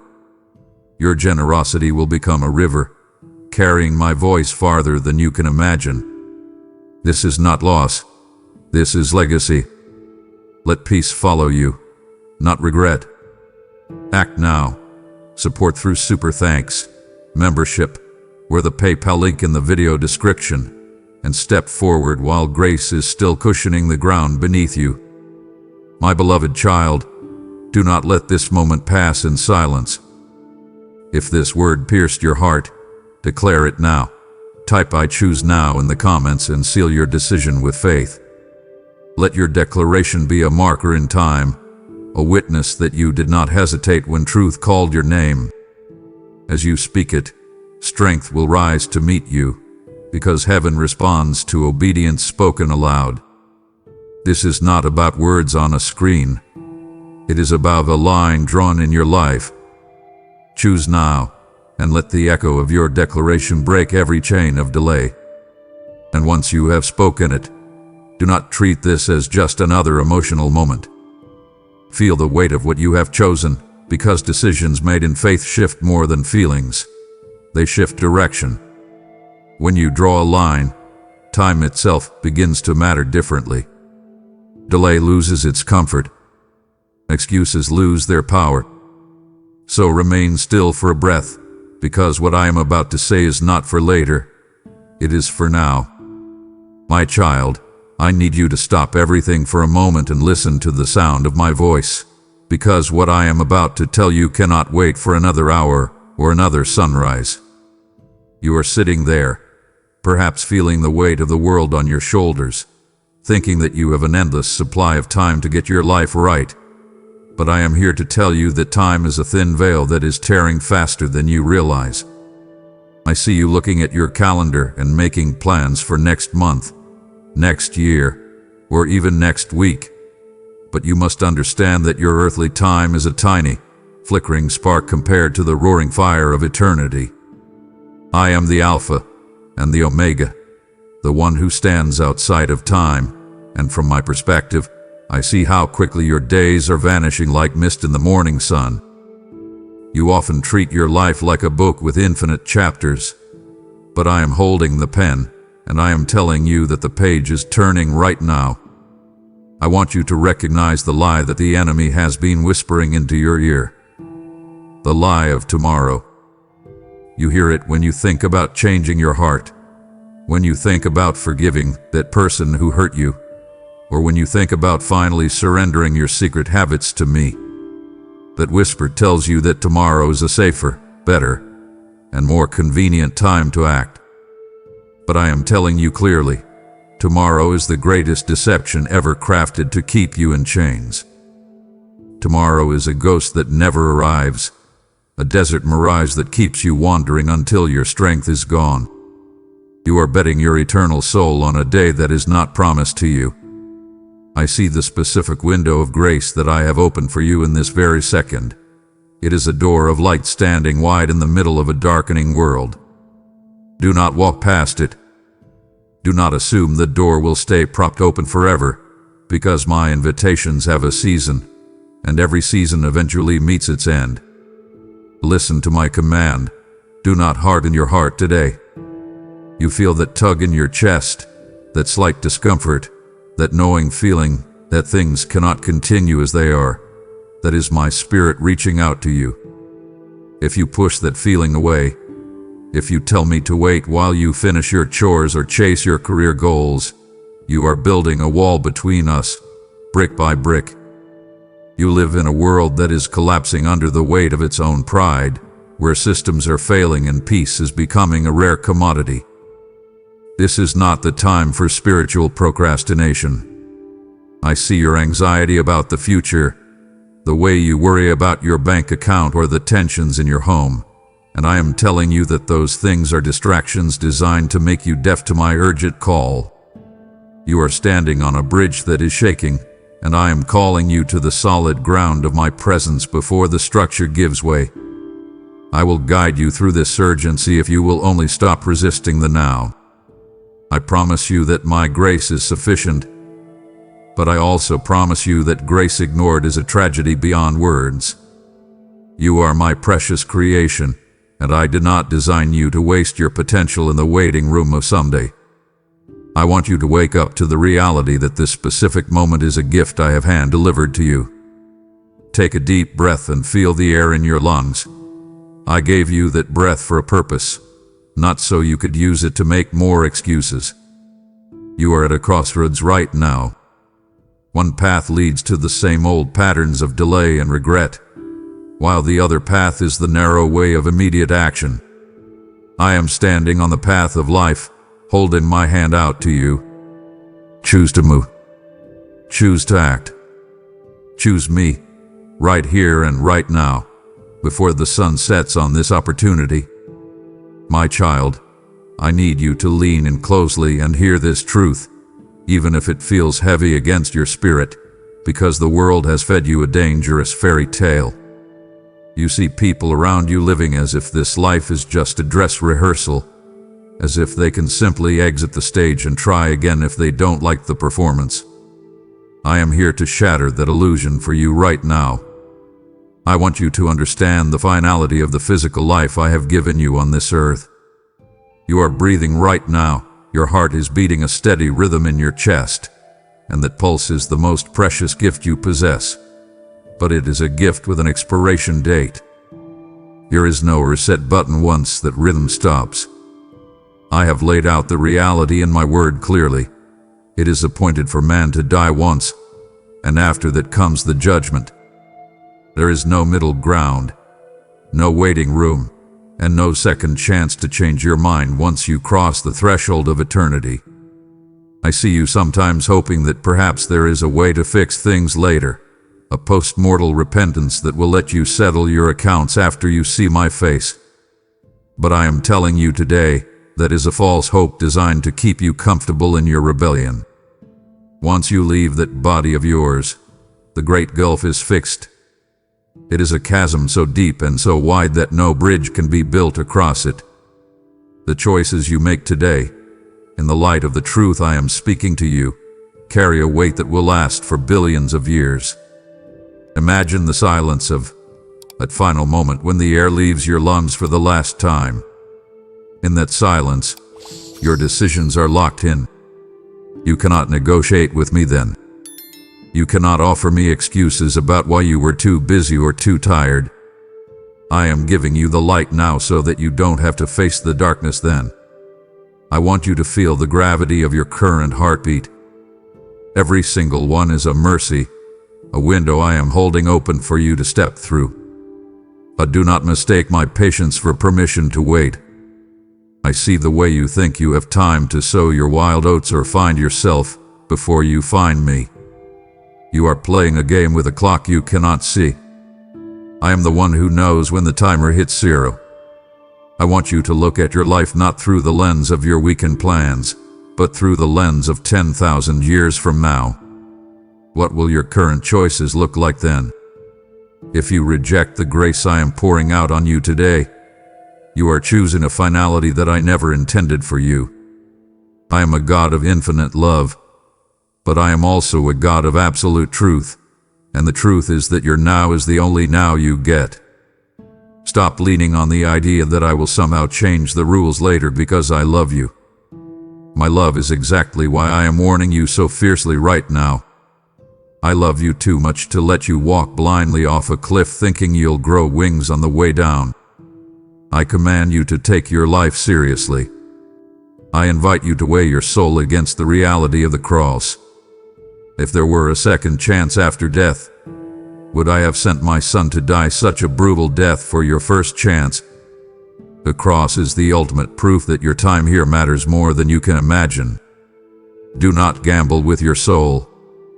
Do not listen to the world when it tells you that all roads lead to the same place or that it'll all work out in the end. It only works out if you choose the work I have already done for you. Act while your blood is still warm. My child, look at your life and tell me honestly, are you truly alive or are you just existing in the gray spaces? I see so many of my children caught in the middle ground, that lukewarm territory where souls go to wither and die slowly. You aren't out and out rejecting me, but you aren't on fire for me either. You attend the services. You say the polite prayers, but your heart is miles away, anchored in the comforts of your home, your job, and your social standing. I am telling you right now, I have a profound distaste for this. I would rather you be cold or hot, but because you are lukewarm, I am ready to spit you out. That sounds harsh, doesn't it? But it is the harshness of a father watching his child sleep in a burning house. Your comfort is a spiritual death trap, and it is time for you to wake up before the smoke overcomes you. I want you to break the chains of complacency that have been holding you back for years. You have become a professional at being fine. You've mastered the art of the convenient faith, the kind of faith that doesn't cost you anything, doesn't change your schedule, and doesn't make you look too radical to your neighbors. But I did not call you to be fine.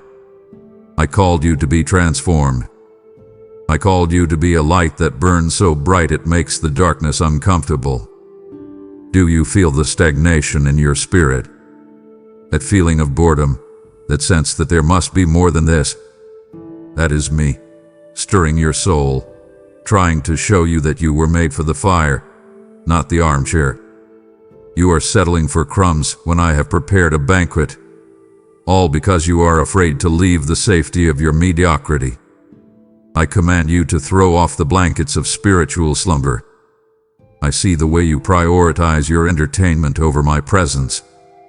You spend hours scrolling through screens, filling your mind with the noise of the world, and then you give me the leftovers, the tired 5 minutes before you fall asleep.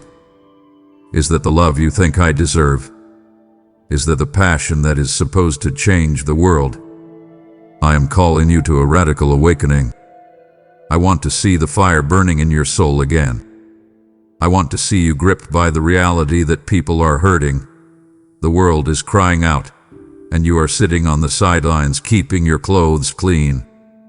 The cost of following me is everything, but the cost of not following me is even higher. You are losing your joy, your power, and your purpose in the name of balance. I invite you to step into the heat of my spirit. Stop trying to find a way to follow me without it affecting your lifestyle. If my truth hasn't disrupted your life lately, then you aren't really following me. You're just walking in the same direction for a while. I am a consuming fire, and I want to consume everything in you that is half-hearted. I want your passion, your yes that doesn't have a but attached to it. I want you to be the person who prays with expectation and lives with urgency. Do not let another day go by where you are just checking the boxes. Those boxes are empty. I am the only thing that can fill the void in your chest, but I won't share that space with your idols of comfort. Choose to be hot. Choose to burn. Choose to be the radical disciple I created you to be, because the middle ground is just a slower way to fail. My child, I want you to be very quiet for a moment and look down at your feet. You feel the weight. You are trying to run the race I set before you, but you are dragging a heavy load of worldly attachments and secret sins that you refuse to let go of. You wonder why you feel so tired, why your spiritual life feels like a chore, and why you can't seem to gain any ground. It is because you are still tied to the things I told you to leave behind. I see the secret sins you think are hidden, the habits you indulge in when no one is watching, the bitterness you nurse against that person from your past, the greed that masquerades as security. These are not just mistakes, they are chains. And I am here to help you cut them, but you have to be willing to see them for what they are. I want you to recognize how the fear of man has become a noose around your neck.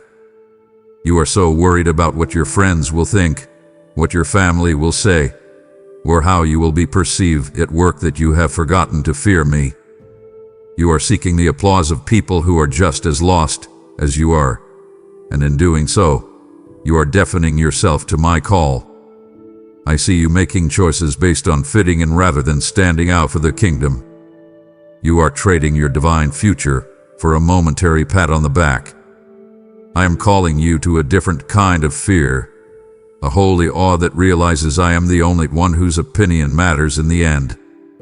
Why do you let the whispers of mortals outweigh the word of the Almighty? I command you to break free from the trap of people-pleasing today. I see the good things that have become God things in your life. Your career, your house, your hobbies. These aren't evil in themselves, but you have allowed them to replace the best thing. You have turned my blessings into idols, and now those idols are demanding all of your time and energy. You are so busy maintaining your lifestyle that you have no time to maintain your soul. This is a subtle trap, my child. The enemy doesn't always use bad things to derail you. He often uses distractions to keep you from the divine. You are like a soldier who has stopped in the middle of a battle to pick flowers. The flowers are pretty, but the war is still raging around you. I am calling you to drop the distractions and pick up your sword. I invite you to take the knife of my truth and cut the cords of your past right now. Stop looking back at the Egypt you left behind, longing for the comforts of your old life. There is nothing back there for you but slavery. Your future is ahead of you, but you cannot reach it while you are still holding on to the baggage of who you used to be. I see the shame you carry, the regrets that anchor you to your failures, and I am telling you, I have already forgiven those things. Why are you still carrying them? I want you to be light. I want you to be fast. I want you to be free. Let go of the worldly attachments that make you heavy. I am your security. I am your provider. I am your identity. When you realize that I am all you have, you will finally realize that I am all you need. Stand up, shake off the chains, and start walking toward me. My child, I need to speak to you about something that many people want to ignore because it makes them uncomfortable. They want to talk only about my love and my mercy, and it is true. I am love itself. But you must understand that I am also perfectly holy and perfectly just. My justice is not a contradiction of my love, it is the protection of it. Because I love what is good, I must hate what is evil. Because I love you, I cannot look upon the sin that is destroying you unless it is covered by the blood of my Son. I see you treating my grace like it's cheap, like you can live however you want and then just hide under my love as a blanket for your rebellion. I am telling you today, my holiness is a consuming fire, and nothing unclean can stand in my presence.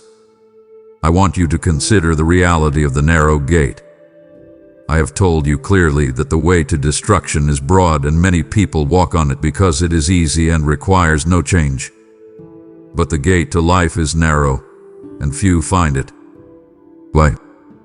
Because the narrow gate requires you to leave your pride, your sin, and your self-will at the entrance.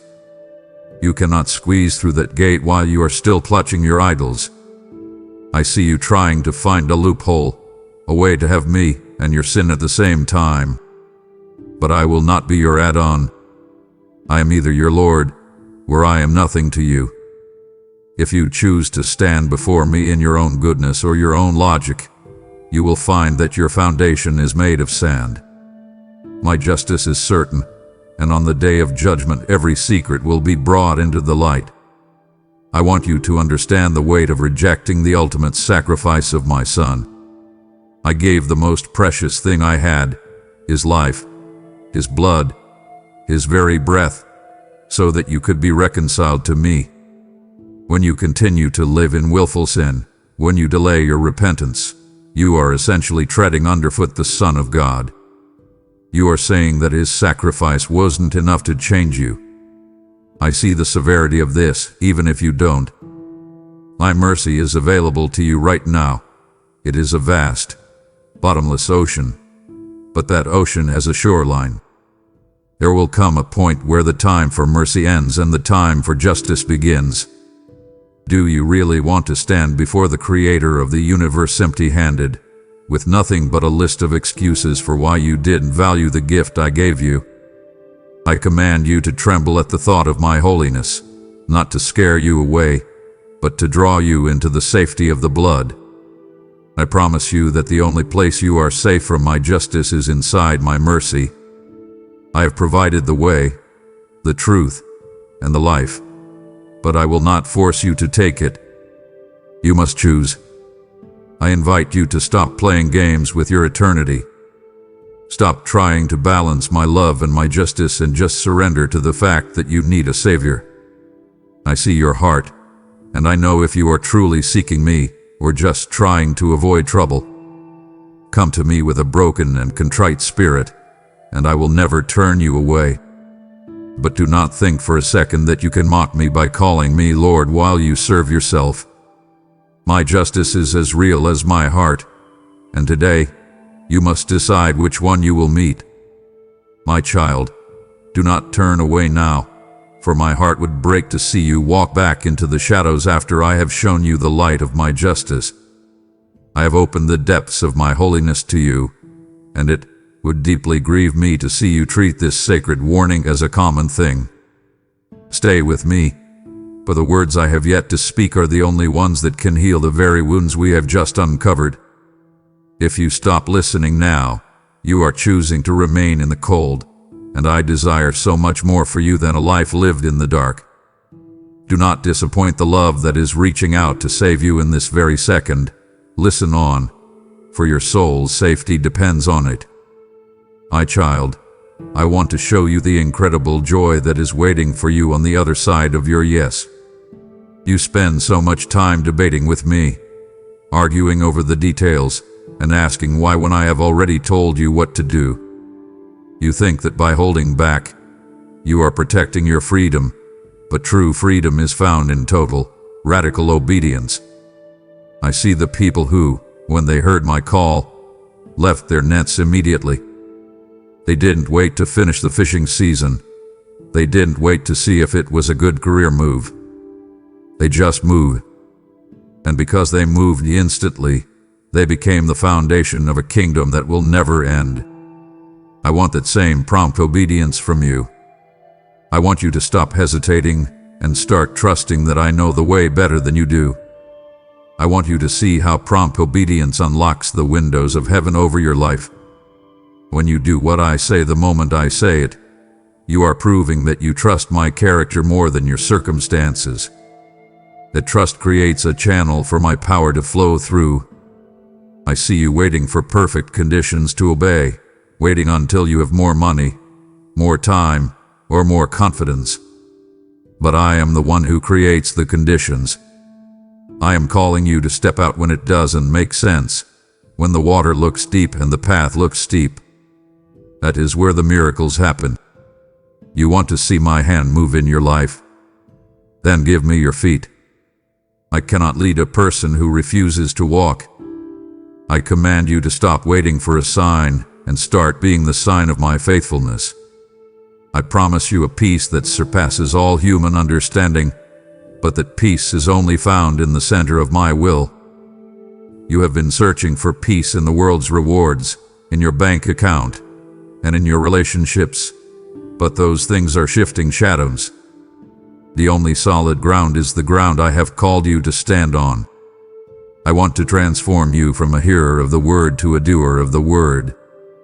It is not enough to know my truth, you must live it. When you act on what I have told you, the truth moves from your head to your heart, and then to your hands. That is when you become a vessel of my light. I see the rewards I have waiting for you, immediate rewards of clarity, strength, and intimacy with me, that you are missing every day you delay. I invite you to experience the thrill of walking in the light today. There is no feeling in the world like knowing you are exactly where I want you to be, doing exactly what I have called you to do. It doesn't mean the path will be easy, but it means I will be with you in every step. I see the way your face lights up when you finally do the right thing after struggling with it for a long time. Why not live in that light all the time? Stop the half measures and the tomorrow I wills. Say yes right now. Whether it's to forgive someone, to give something away, or to speak my name to a stranger, do it now. The beauty of obedience isn't just in the act. It's in the relationship it builds between us. Come, walk with me in the cool of the day, and see what I can do with a heart that is fully mine. My child, I want you to look closely at the shadows that dance at the edges of your vision, because there is an enemy who speaks in whispers, and his favorite lie is the promise of one more day. I see you sitting there, feeling the tug of my spirit, yet you tell yourself that you will deal with your soul when the weekend arrives, or when the kids are grown, or when the bills are finally paid. You are listening to a voice that wants to lull you into a fatal sleep. The enemy does not always try to make you hate me, he simply tries to make you wait. He knows that if he can convince you that time is on your side, he has already won. I am here to tell you that the clock you are watching is not the one I am holding. You are assuming that your next breath is guaranteed, but I am the one who measures out the oxygen in your lungs. Every time you say not today, you are gambling with a currency you do not own. I want you to understand the spiritual hardening that occurs every single time you say no to my invitation. Think of your heart like a path in a field. The first time I speak, the ground is soft and the seed of my truth can sink deep. But every time you walk over that word with an excuse, you pack the soil down. Eventually, your heart becomes like a paved road, hard, cold, and impenetrable. I see you wondering why you don't feel my presence like you used to, or why the songs and the scriptures don't move you anymore. It is because you have calloused your spirit through repeated delay. You have trained your ears to ignore the still small voice until it sounds like nothing more than the wind. I command you to stop this hardening process right now. Break up the fallow ground of your heart before the concrete of pride sets forever. I see the stories of those who waited just a few minutes too long. They thought they had decades, but they only had seconds. I see the man who planned to repent on his deathbed, but his death was a sudden flash in the dark. I see the woman who wanted to make things right with her family eventually, but eventually became never. You are living in a fragile vessel of clay, yet you act as if you are made of iron. I invite you to reclaim the present moment as a holy offering. Do not let the sun go down on your indecision. Every no you give me makes the next yes harder to say. I am calling you to a radical awareness of the now. This very second is the only ground you have to stand on. Everything else is a memory or a dream. I will not be mocked by your calendar. I am the Lord of the seasons, and I am telling you that your season of opportunity is reaching its peak. If you wait for one more day, you may find that the day arrives, but your desire for me has vanished. I see the tragic end of those who thought they were being careful by waiting, only to find they were actually being reckless. You are standing in the light right now. Why would you choose to walk back into the fog of procrastination? I promise you that whatever you think you need to finish before you come to me is not worth the risk of losing me. I am your priority, or I am nothing. Stop listening to the whisper of the thief who wants to steal your time.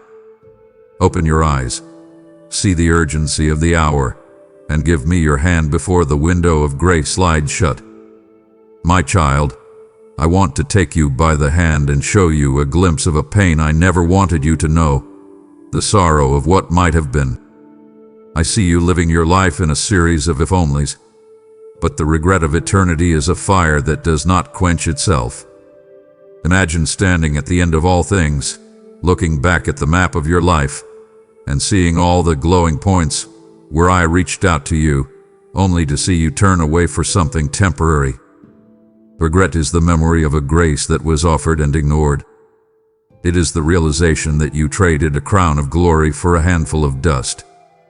I see the weight that people carry when they realize they spent their best years chasing shadows while the substance was standing right in front of them.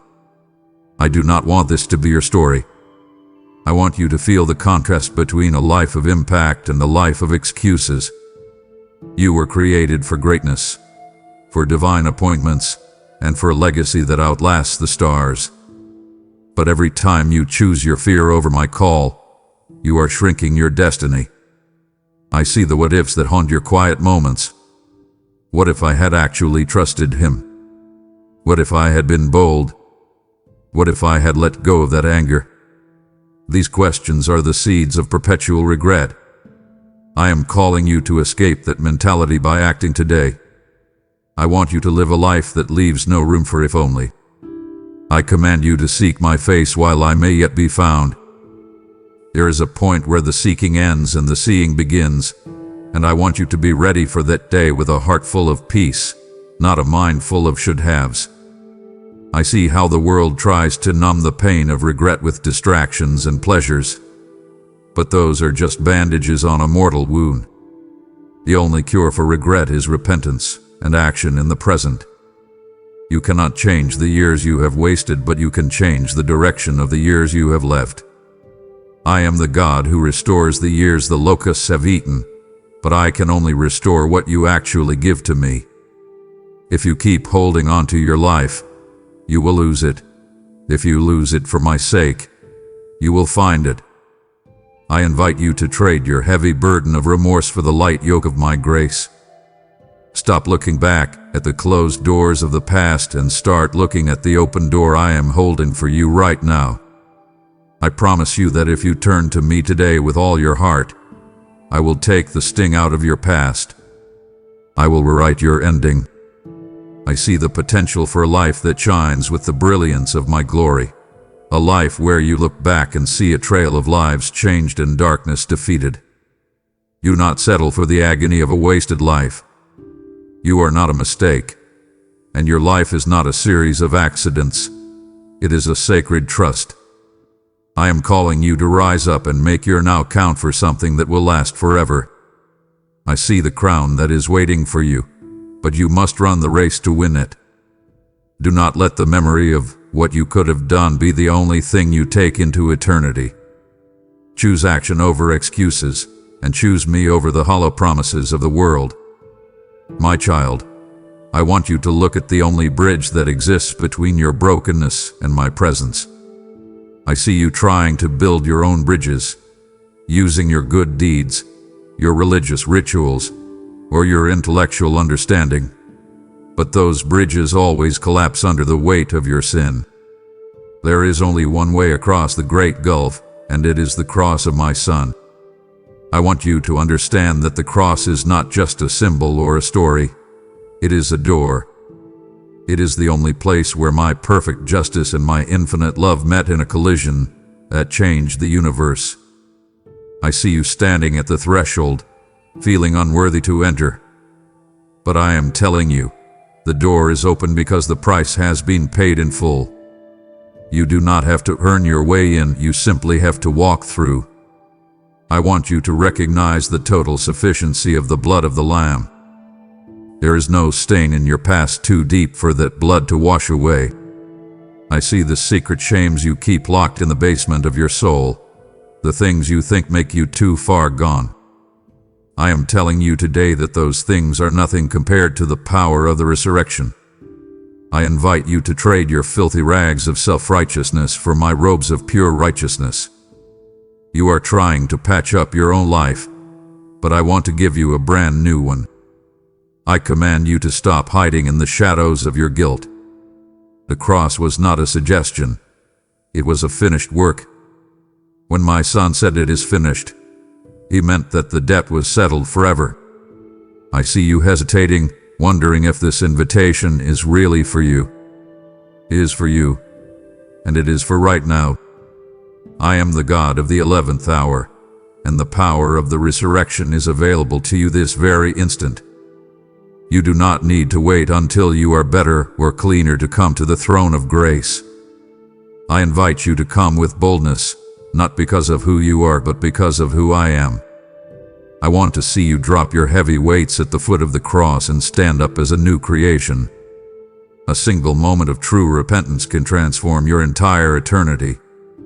I see the chains of your addiction, your depression, and your pride falling away the moment you surrender to the work of the cross.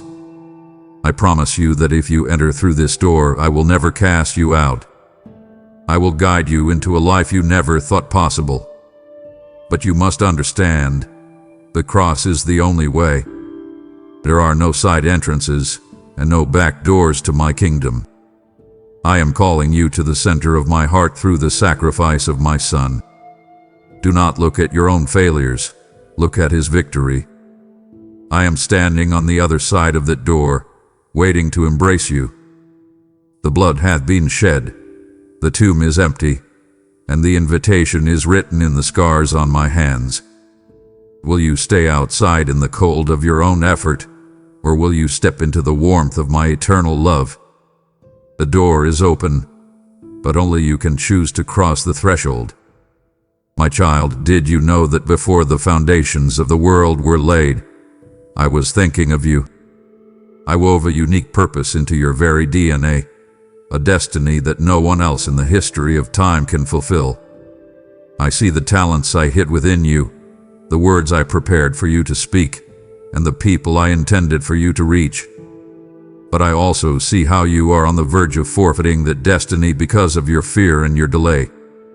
Every day you spend chasing the world's version of success is a day you are stealing from the purpose I gave you. I want you to realize that when you refuse to step into your calling, the world loses a light that only you can provide. Your life is not just about you. It is about the cosmic plan I am unfolding. I want you to think about the crowns that are waiting for those who finish the race. I have rewards prepared for you that your mind cannot even conceive of, but they are reserved for those who actually run. I see you sitting on the sidelines, watching others, and telling yourself that you'll get started someday. But your delay is not a victimless crime. It affects the lives of the people you were meant to reach. I see the person who is waiting for your testimony to find hope. I see the child who needs your guidance to find the way. I see the broken heart that only your specific brand of compassion can heal. When you stay in your comfort zone, you are leaving those people in the dark. I command you to stop being selfish with the life I gave you. I want you to understand the tragedy of a saved soul but a wasted life. You can make it into my kingdom and still have nothing to show for your time on earth but a pile of wood, hay, and stubble. I see the potential for your life to be a masterpiece of grace, but you are treating it like a scrap of paper. I am calling you to realign your steps with the path I have paved for you. I want you to wake up every morning and ask, Lord, what is our mission today? Instead of asking, how can I make myself more comfortable? Your comfort is the enemy of your calling. I invite you to trade your small dreams for my massive vision. I am the great architect, and I want you to be part of the build. I promise you that if you step into your destiny, I will provide everything you need to succeed. I will give you the strength when you are weary, the wisdom when you are confused, and the courage when you are afraid. But I will not do it while you are still sitting on the couch. I only provide the daily manna for those who are actually on the journey. I see the greatness in you because I put it there. Do not let the world's noise drown out my whisper of purpose. You were made for more than just paying bills and dying. You were made to change the spiritual atmosphere of this planet. Rise up, my child. Shed the mediocrity that has become your second skin. Step into the light of your divine calling and watch how I make your life a roar that echoes through eternity. My child, you have just heard how wasted life is the greatest tragedy of the soul, and I am calling you now to ensure your legacy is written in the gold of my kingdom. Do not allow your resources to sit idle while the harvest of souls hangs heavy and ripe in the fields of this dying world. I am inviting you to become a pillar of this mission, for when you sow into the spreading of my word, you are trading temporary paper for eternal impact. Malachi's promise is alive for you today. I will open the windows of heaven and pour out a blessing you cannot contain if you trust me with your first fruits. Your gift through a super thanks, a membership, where the link in the description is the oil that keeps the lamp of this channel burning in the deepest darkness. I see your desire to make your life count, and I tell you that what you release into my hands, I will multiply beyond your wildest dreams. Look at the description below and act with the speed of my spirit now. I am looking at the crown I have carved specifically for you, and it would be a tragedy beyond words if you stopped listening before you learned how to claim it. It would disappoint me greatly to see you settle for a hollow, wasted life simply because you grew weary of hearing my call. You are standing on the edge of your destiny, and to walk away now would be to turn your back on the very reason I gave you breathe. Do not let the enemy convince you that you have heard enough. There is a fire I must still ignite in your spirit that only the next words can provide. Stay in my presence, for I am not finished unfolding the glory I have hidden within you. My child, I want to give you my eyes for a moment. Look out at the world, not through the lens of the news or social media, but through the lens of my spirit. What do you see? I see fields that are white for harvest, teeming with souls who are starving for truth and dying for a drop of hope. I see people who are lost in the maze of their own making, crying out for a way out. And then I look at my laborers, and I see so few who are willing to get their hands dirty. The urgency of the Great Commission is screaming in these final hours, yet so many of my children are preoccupied with spiritual vanity. I am calling you to look beyond your own needs and see the desperate need of the world around you. I want you to understand your role in the cosmic battle for the souls of men. This is not a game, And this is not a social club. We are at war, and the time left for the final harvest is shrinking by the hour. I see you spending your energy on things that have no eternal value, arguments that don't matter, possessions that will rot, and status that will fade. I command you to mobilize your gifts for the kingdom's immediate needs. You have been given specific abilities not for your own glory, but to be a harvester in my field. If you don't use what I gave you now, when will you use it? The night is coming when no man can work. I am inviting you to join me in the greatest rescue mission in history. I see the darkness deepening over the earth. You can feel it, can't you? The tension, the confusion, the loss of basic truth. These are the signs that the season is closing. This is not a time to hide your light under a bowl. It is the time to set it on a hill. I want you to be a beacon for those who are drowning in the storm. I am calling you to be bold in your witness and relentless in your love. Do not be afraid of the world's rejection. Why would you fear the opinion of the grass that withers? Fear the loss of the harvest. I promise you that every soul you help bring into my kingdom will be a source of joy for you forever. There is no higher calling and no greater reward than to be a co-laborer with the Almighty. I invite you to stop waiting for a better time to share my love. There is no better time than the present moment of crisis. I see the people in your life right now, your coworkers, your neighbors, your family, who are one heartbeat away from eternity. Do you love them enough to tell them the truth? Or are you too worried about being polite? I am calling you to holy boldness. I will put the words in your mouth and the fire in your spirit, but you must be willing to open your heart. The harvest is ready. The angels are standing by. The king is coming. Do not let the harvest rot in the field because you were too busy with your own small affairs. Give me your life as a tool for the harvest, and watch how I use you to do the impossible. My child, wake up. I am reaching out to shake you from the hypnotic trance that the world has placed you in. I see you moving through your days like a shadow, eyes open but spirit asleep, caught in a repetitive cycle of waking, working, and worrying.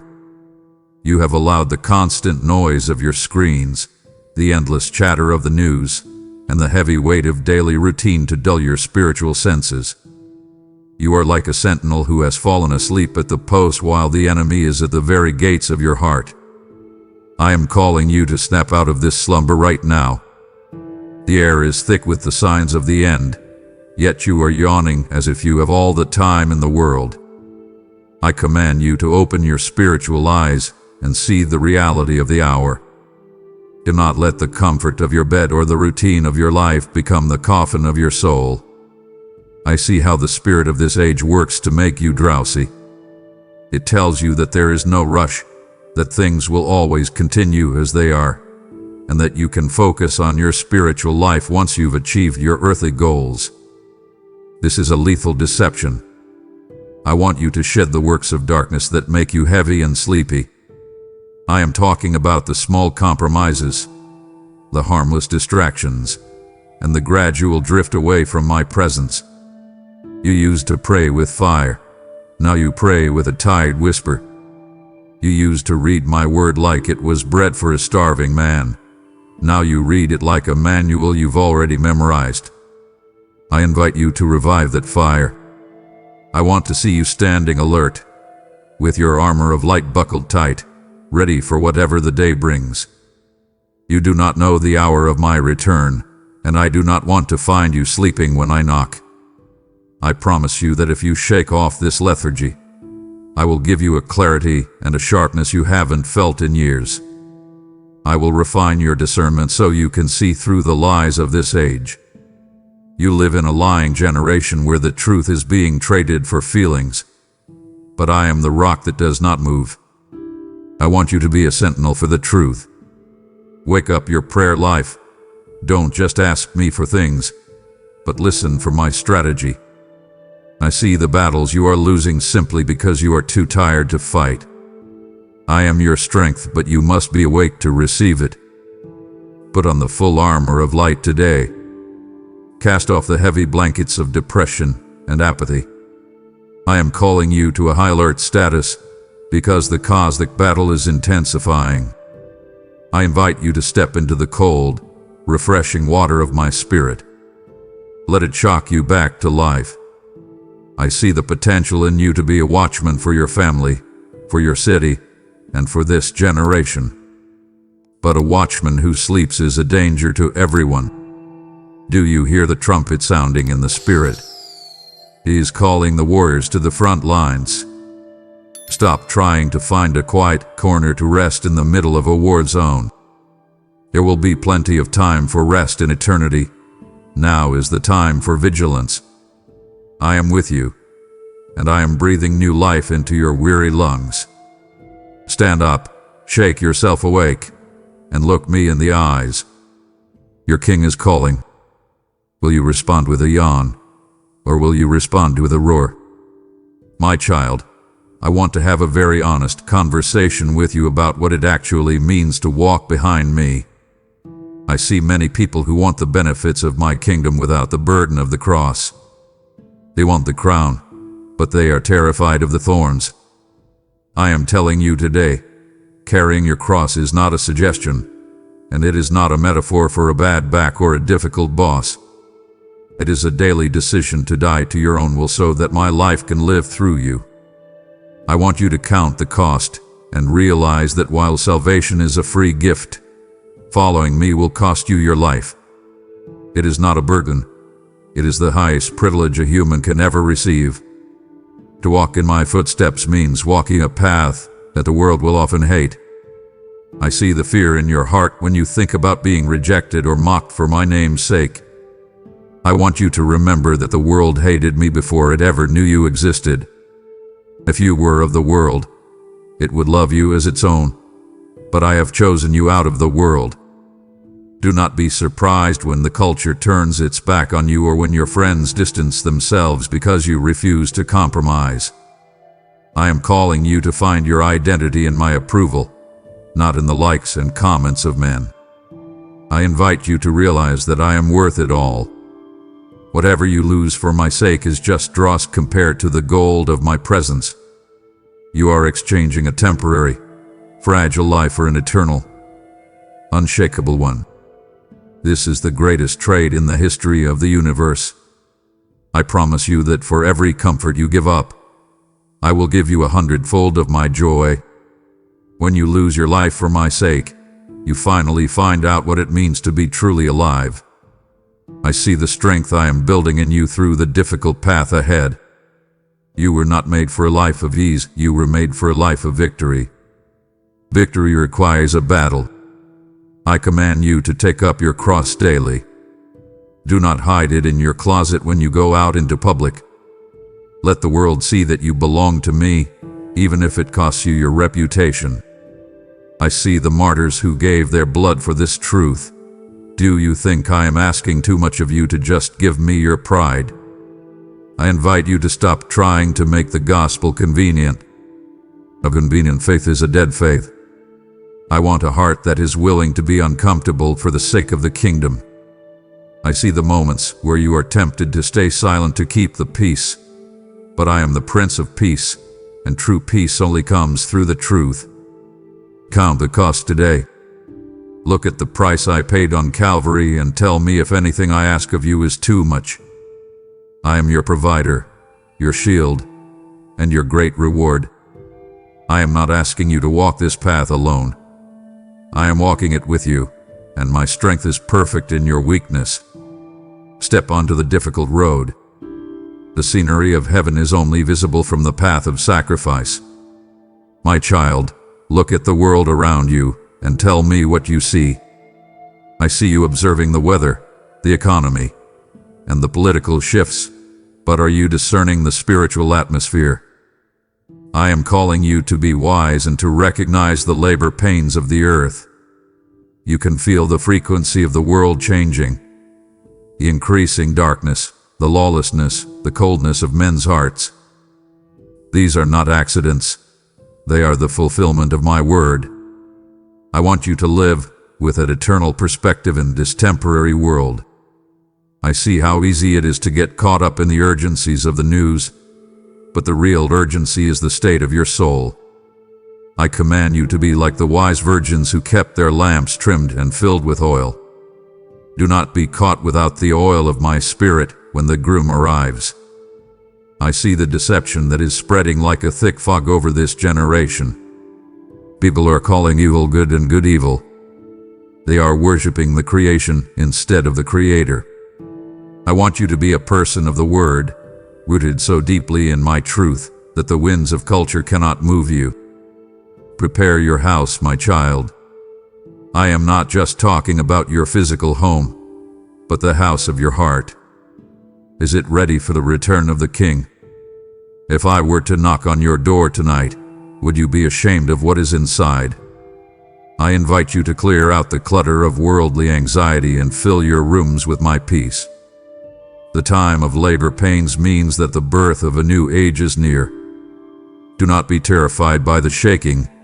I am the only thing that cannot be shaken.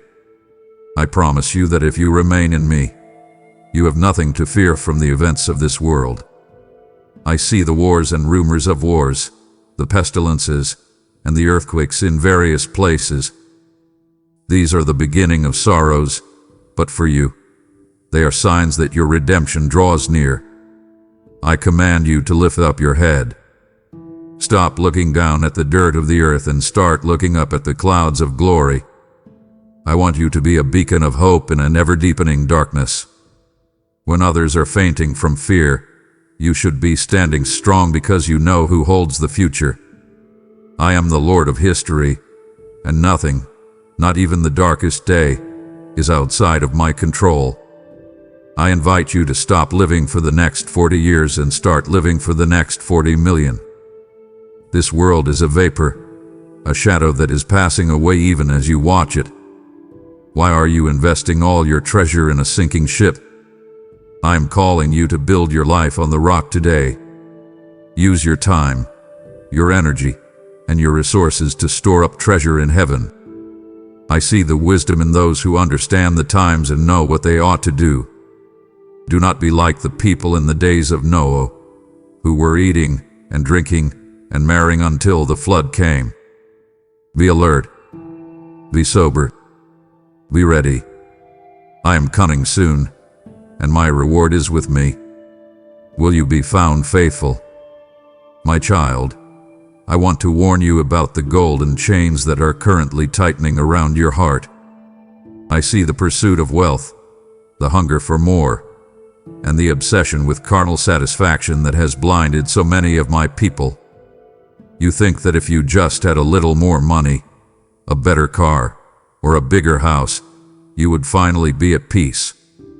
But I am telling you that the pursuit of riches is a desert that never ends. It promises a mirage of water but gives you only sand. I see you working yourself to the bone for treasures that moth and rust will destroy in a moment. Why are you spending your life for that which is not bread? I command you to seek first the kingdom and my righteousness, and I promise you that all these other things will be added to you in my perfect timing. I want you to recognize the deceitfulness of pleasure. The world offers you a temporary high, a momentary escape, but it always leaves you feeling emptier than before. You are trying to fill a God-sized hole with human-sized things. I see you letting your belly, your desires, and your impulses become your God. This is a path to poverty of the soul. You might have a full bank account and a famous name, but if you do not have me, you are the poorest person on earth. I invite you to find the hidden manna, the spiritual sustenance that truly satisfies. I am the bread of life. If you eat of me, you will never hunger again for the shallow approvals of this world. I am calling you to a life of substance, not just a life of status. I promise you that I am a better provider than your job or your investments could ever be. I see the stress you carry about your finances, And I want to tell you, I own the cattle on 1,000 hills. Do you think I would let my child starve? The reason you are stressed is because you are trying to be your own provider. You are acting like an orphan instead of an heir. I command you to break the spirit of mammon over your life today. Stop worshiping the coin and start worshiping the Creator. When you give generously and live simply, you break the power of greed that wants to suffocate your faith. I want you to be a channel through which I can flow blessings, not a reservoir that keeps everything for itself. I invite you to store up treasures where they are safe for eternity.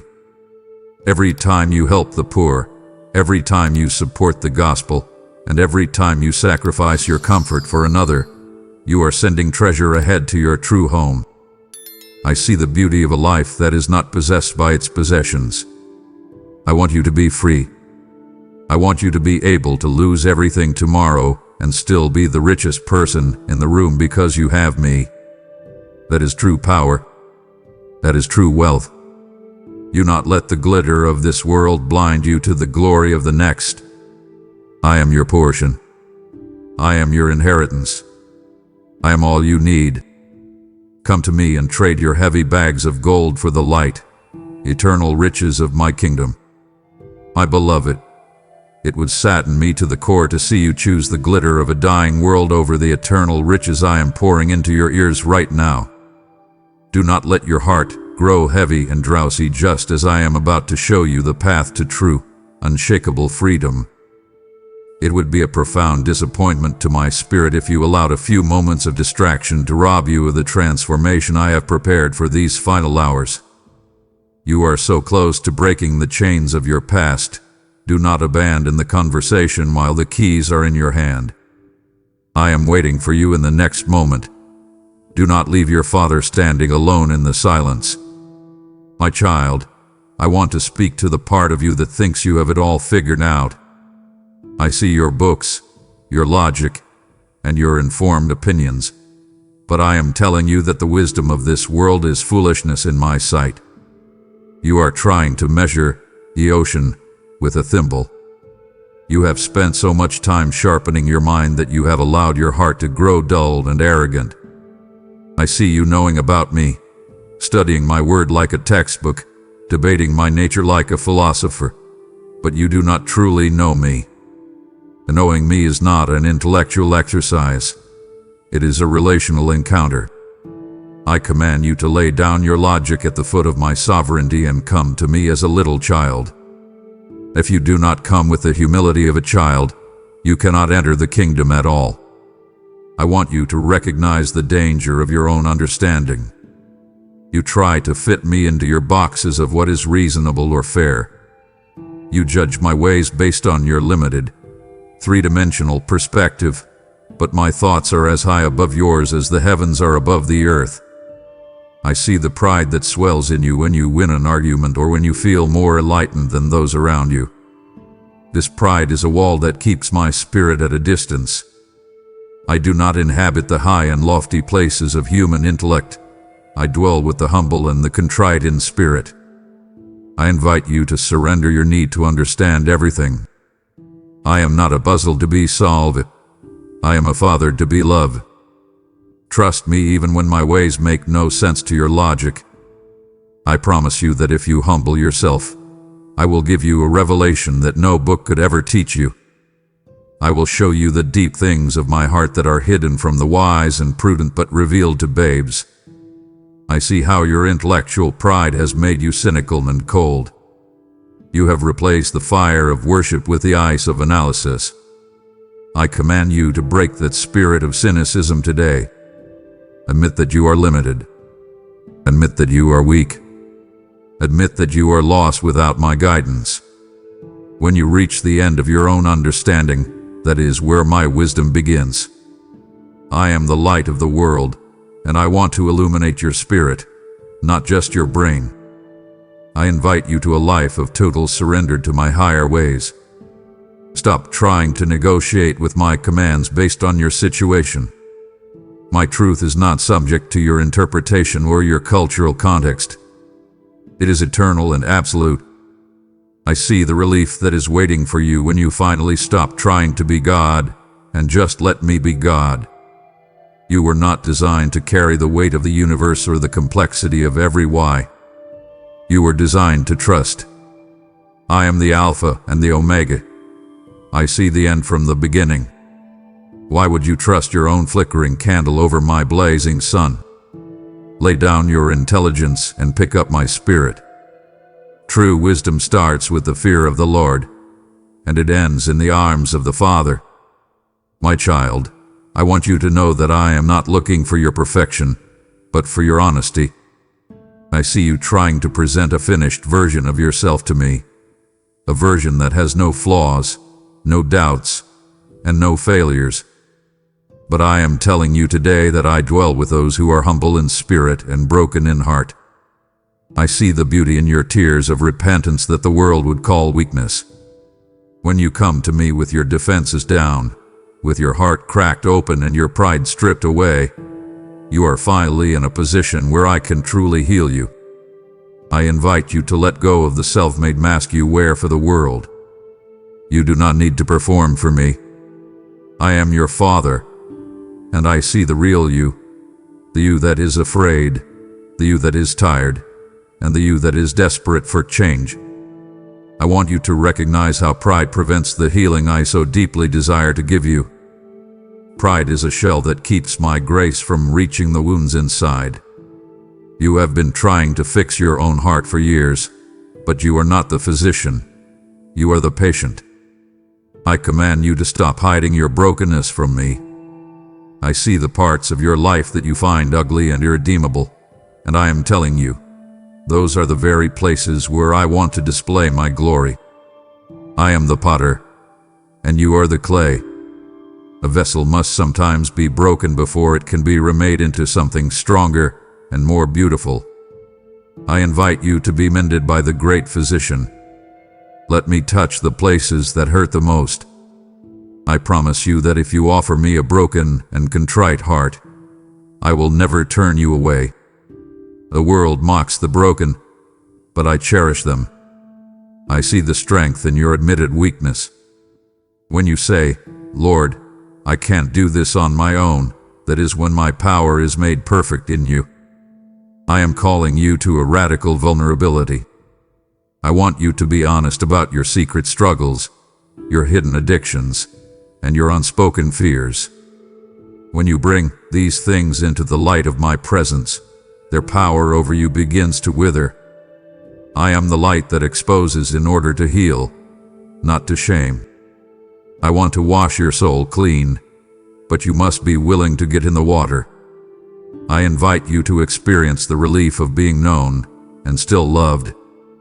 You spend so much energy trying to prove your worth, but your worth was settled when I created you in my image. Stop trying to earn my favor through your achievements or your religious stamina. I want your heart, not your resume. I see the exhaustion in your eyes from carrying the weight of your own image. Lay it down today. Come to me just as you are, messy, broken, and unfinished. I am the God of the second chance, and the third, and the thousandth. I will take your broken pieces and weave them into a masterpiece of grace. This is the beauty of the broken heart. It is the only kind of heart that has enough room for me to dwell in. My child, I want you to take a deep breath and hold it for just a second. Now let it go. That breath is a reminder of how fragile and fleeting your earthly existence truly is. I want you to understand the biblical reality that your life is a vapor that appears for a little time and then vanishes away. You live as if you are a permanent fixture on this earth, but I see the brevity of your days from the perspective of eternity.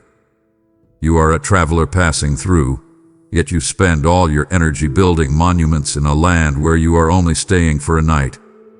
I command you to stop boasting about your plans for tomorrow. You do not even know what your life will be like an hour from now. I want you to gain a heart of wisdom by numbering your days. I see how you treat every day as if it is a right, but I am telling you it is a stewardship. You do not own your time. I have simply loaned it to you.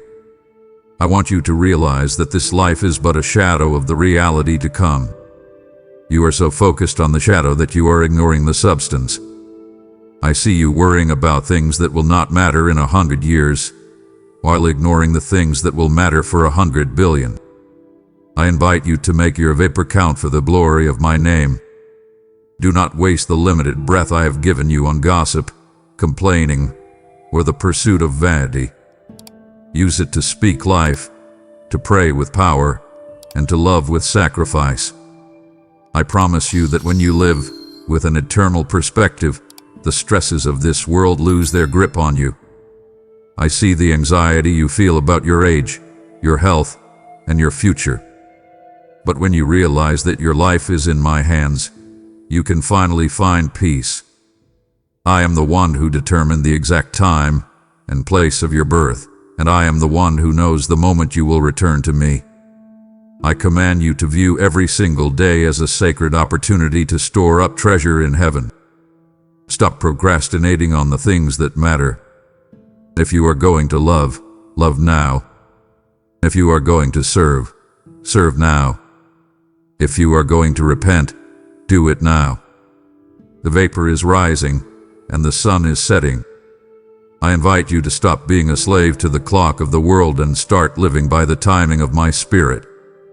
I see the potential for your life to leave a mark on eternity, but only if you stop treating time like it's infinite. You are a steward of moments. I want you to be the person who lives so intentionally that when you finally stand before me, you have no regrets about how you spent your vapor. I am the Eternal One, and I am calling you to join me in a life that transcends the ticking of the clock. Do not be afraid of the shortness of life. Be afraid of a life that is long but empty. I am with you in every fleeting second. Make this second count for the kingdom. My child, I want to pull back the curtain and show you a scene that every human soul will one day witness. I want you to see the great white throne, where the books will be opened and every secret thought, every whispered word, and every hidden action will be brought into the light of my perfect truth. I see you living as if no one is watching, but I am the witness who never sleeps. I want you to understand the solemnity of that moment. There will be no more arguments, no more excuses, and no more clever rebrandings of your sin. There will only be the truth. In that silence, your name in the Lamb's Book of Life is the only thing that will matter. I command you to ensure your foundation is built upon the rock today, before the storm of judgment arrives. I see the separation that will happen on that day, the sheep from the goats, the wheat from the weeds. You cannot hide in the crowd forever. I want you to realize that my judgment is not an act of cruelty. It is the final establishment of justice in a universe that has been broken by rebellion. I see the way you try to justify your small compromises by pointing at the big sins of others. But on that day, you will not be judged by the standards of other people. You will be judged by my holiness. I invite you to settle your account with me now, while the throne of grace is still open. If you wait until the great white throne, it will be too late for mercy. The time to seek the advocate is while you are still on the way to the court. I promise you that if you have placed your life in the hands of my Son, you have nothing to fear from that day. I see the blood of the Lamb covering the pages of your life, washing away the record of your failures. But if you stand there on your own merit, you will find that even your best deeds are like filthy rags in the light of my glory. I command you to stop playing games with your salvation. Do not assume that because you know about me, you are safe. I want to know you, and I want you to know me. The question on that day will not be, did you go to church? But did I know you? I invite you to cultivate a real, living relationship with me right now. I see the weight of this truth hitting your heart. Let it hit you. Let it wake you up. I want you to live every day with the judgment seat in view, not out of terror, but out of a holy desire to please your Father.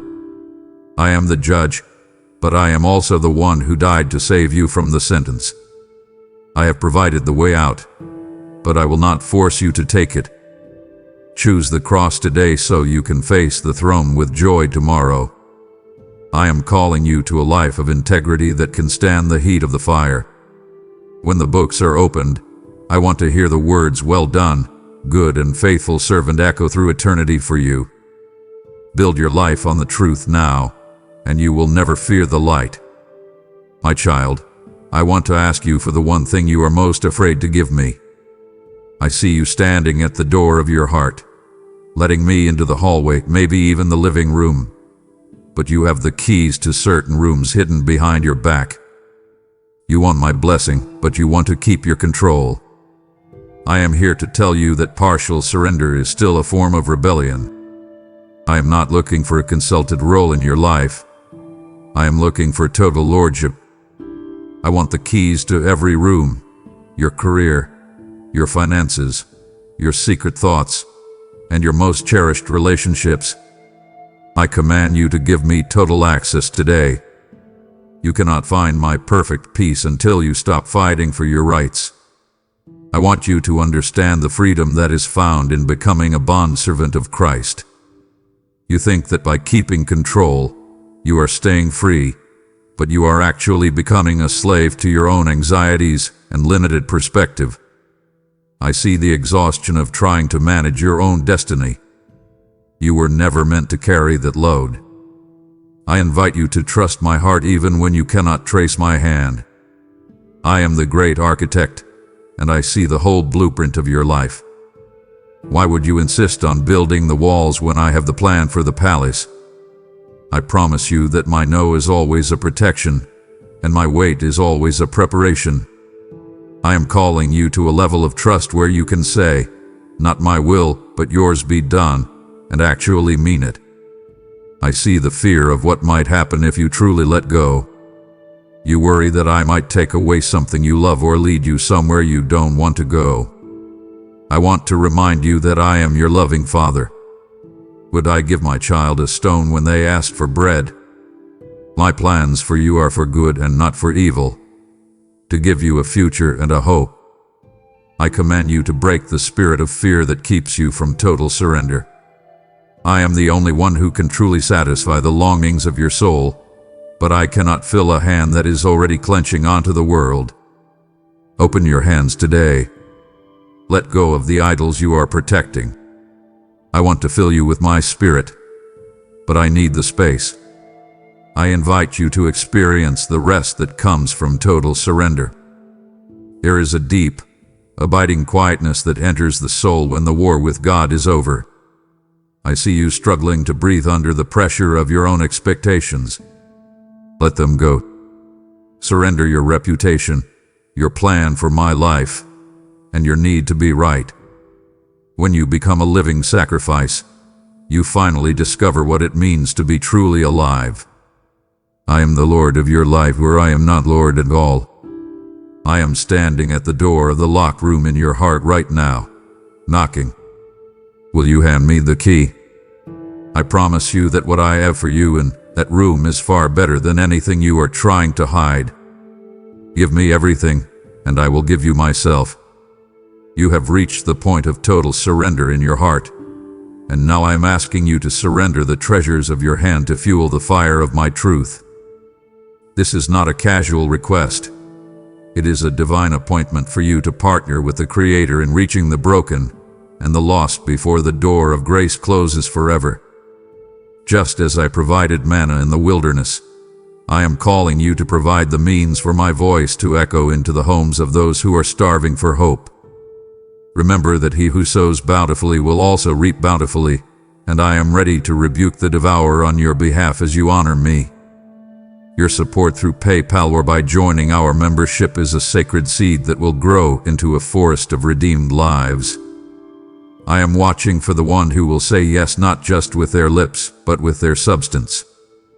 Open the description now and fulfill the mission I have placed before you. You have given me so much of your time, but to stop now, when we are at the very threshold of your total liberation, would be a loss that echoes through eternity. It would grieve my heart to see you walk away with a heart that is only half surrendered, knowing the agony that still waits you in the rooms you've kept locked. I have shared the secrets of my heart with you because I trust you, and it would be a bitter disappointment to see that trust met with a spirit of enough. There is a peace I am holding out to you that you have not yet tasted. Do not turn back now when the promised land is finally within your sight. Keep listening, for the end of this journey is where your true life begins. My child, I am calling you out of your comfort zone because I have something much greater for you on the other side of your fear. I see you clinging to the Ur of the Chaldees, the familiar places, the old habits, and the safe routines, even though you know I have whispered a promise of a new land. You are afraid of the transition. You are afraid that if you leave what you know, you will be left with nothing. I am here to tell you that I am calling you out of the desert of your own making and into the promised land of my purpose. I command you to have the courage to step onto the water. You cannot walk on the miraculous while you are still clinging to the side of the boat. I want you to trust that what I have for you is better than what you are leaving behind. I see you looking back at your onions and leeks, longing for the comforts of your past slavery. But I am offering you the hidden manna of my presence. I promise you that I will never leave you nor forsake you in the transition. I see your fear of the unknown, but to me, the future is an open book. I am already standing in your tomorrow, preparing the way. I invite you to use your fears as fuel to build your faith. When you feel that knot in your stomach about a big change I am calling you to, recognize it as a sign that you are on the edge of a breakthrough. Fear is just the enemy's way of trying to get you to turn back before the miracle happens. I see how the world tries to convince you that change is a threat to your security. But I am your security. I am the same yesterday, today, and forever, and because I'm unshakable, you can afford to be flexible. I command you to stop trying to preserve your life and start trying to follow me. I see the doors I am closing in your life right now, and I want you to stop trying to pick the locks. If I close it, it was to protect you. If I opened a new one, it was to promote you. I invite you to embrace the new thing I am doing. Can you not see it? I am making a way in the wilderness and rivers in the desert. Do not let your attachment to the old way keep you from the new wine. I promise you that the joy of the promised land far outweighs the pain of the journey. I see the growth that only happens in the in-between places. I am using this change to prune away the things that are keeping you from bearing fruit. I command you to stop resisting the process. Let the old version of you die so that the new creation can thrive. I am with you in the fire of transition, and you will not be burned. You will come out smelling like heaven and looking like Christ. I am calling you to a life of adventure and divine momentum. Stop sitting in the dust of your past. Stand up, pack your bags, and follow me into the unknown. I am the way, and I am already there waiting for you. My child, I want you to close your eyes for a moment and listen to the sound of heaven. Do you hear it? There is a roar of celebration, a symphony of joy that erupts every single time one of my children stops running and turns back toward my arms. I want you to understand that I am not a distant, cold judge waiting to scold you for your wanderings. I am a father who has been standing on the porch, scanning the horizon for the first sign of your return. When you repent, when you change your mind and align your heart with mine, the celebration is personal. I see the deep, abiding joy that is starting to take root in your soul, a joy that the world did not give you and that the world certainly cannot take away. This is not a fleeting emotion based on your bank account or your social status. It is the rock-solid assurance that you are mine, and I am yours. I want you to experience the life of gratitude that flows naturally from a heart that has truly tasted my mercy. I see the way you used to walk with your head down, heavy with the weight of your mistakes. but now I am lifting your chin. I command you to live as a person who has been bought with a price. You are not a slave to your past anymore. You are a son, a daughter, a masterpiece in progress. I see the testimony of your life beginning to shine, and I want you to know that your story of transformation is one of the most powerful weapons in my kingdom. When people look at you, they should see a visible proof that I am still in the business of making all things new. I invite you to become a vessel of my love to a hurting world. There is no joy like the joy of being used by the Creator to heal another soul. I promise you that the best is yet to come. You have tasted the appetizers of my grace, but I am preparing the wedding supper of the Lamb. I see the anticipation in your spirit as you realize that this world is not your home. I want you to live with the excitement of a child on the night before a great journey. I command you to stop letting the temporary sorrows of this life steal your smile. I have already won the war. I have already defeated death. I have already secured your seat at my table. I invite you to dance in the middle of the storm, knowing that the clouds will eventually break and reveal an eternal sunrise. Your joy is my strength, and I want to fill your cup until it overflows into every life you touch. I see the moments when you forget who you are. I see the days when the old lies try to creep back in, telling you that you aren't enough. In those moments, I want you to remember the celebration I threw for you. I promise you that my love for you is not based on your performance. It is based on my character. You are cherished, you are valued, and you are infinitely loved. I am calling you to a life of perpetual celebration. Even when you have nothing in your hands, you have everything in me. I invite you to walk with a skip in your step and a song in your heart, for you are redeemed, you are restored, and you are headed for a glory that will never end. My child, do you feel that gentle tugging on your heart right now? That is not a random thought or a biological reflex. That is my Holy Spirit whispering to your soul. I see the moments when you are about to say something unkind, or go somewhere you shouldn't, and you feel that check in your spirit, that quiet hesitation. That is my voice, trying to guide you away from the thorns and toward the light. I am here to tell you, do not quench that fire. Do not silence that voice. I see the danger of a heart that becomes seared, like skin that has been burned so many times it can no longer feel anything. Every time you ignore my leading, you are adding a layer of callousness to your heart. I command you to remain sensitive to my touch today, for I am trying to lead you into your greatest life. I want you to recognize the Holy Spirit as your constant comforter, your perfect guide, and your loving convictor. Conviction is not the same as condemnation. Condemnation is the enemy's voice telling you that you are garbage. Conviction is my voice telling you that you are better than what you are doing. I see the potential in you, and I love you too much to let you stay comfortable in your sin. I invite you to respond immediately when the Spirit moves. If I tell you to pray for someone, do it. If I tell you to apologize, do it. If I tell you to put down that phone and spend time with me, do it. I promise you that the more you obey the small whispers, the louder my voice will become in your life.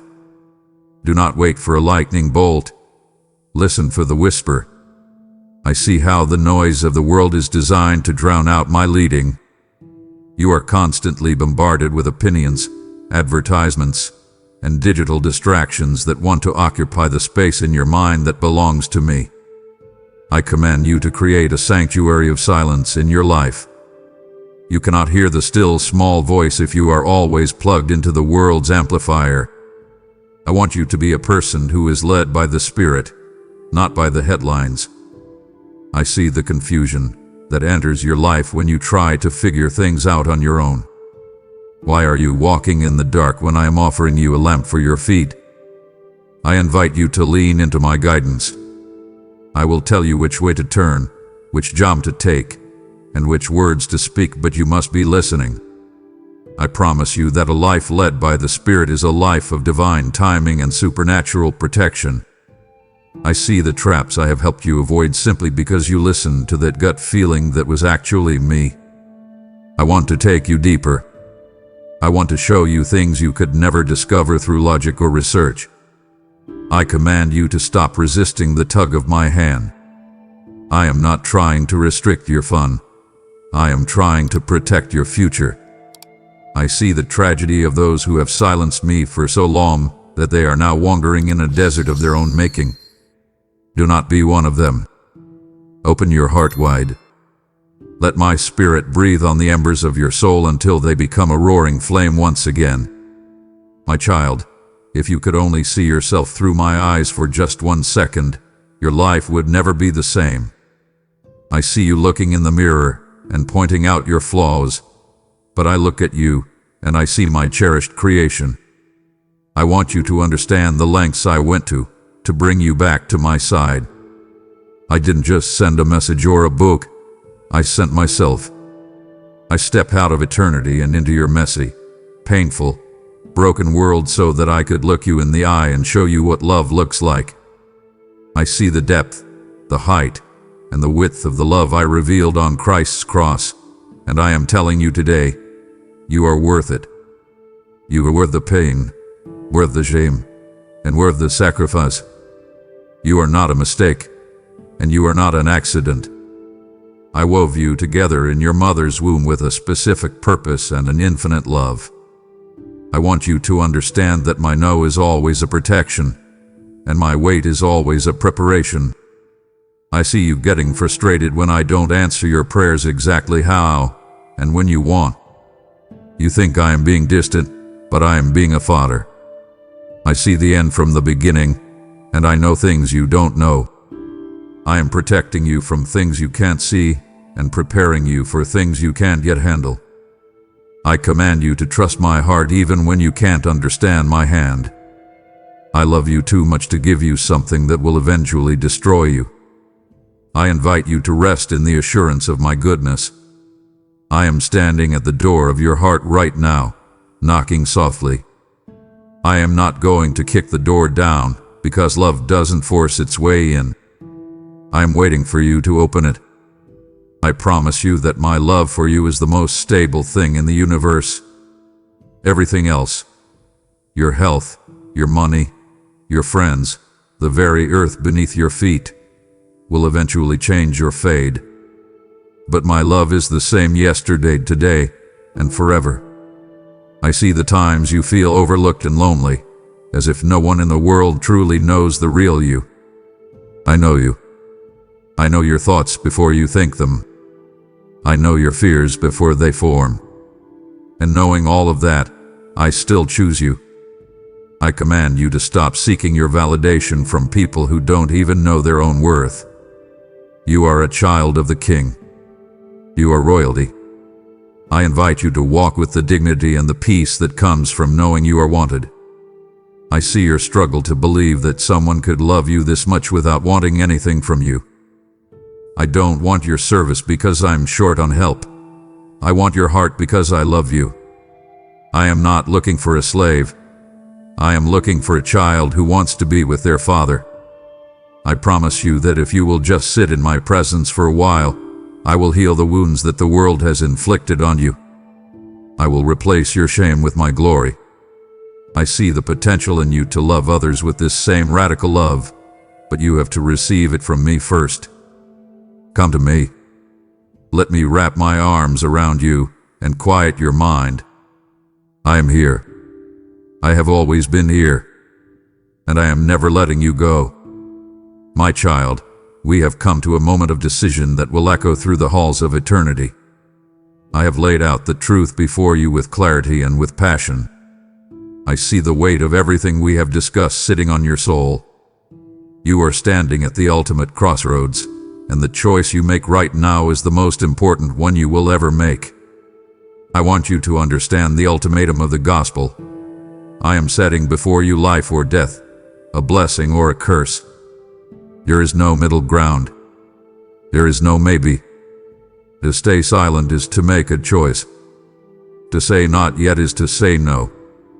I am calling you to choose life this day.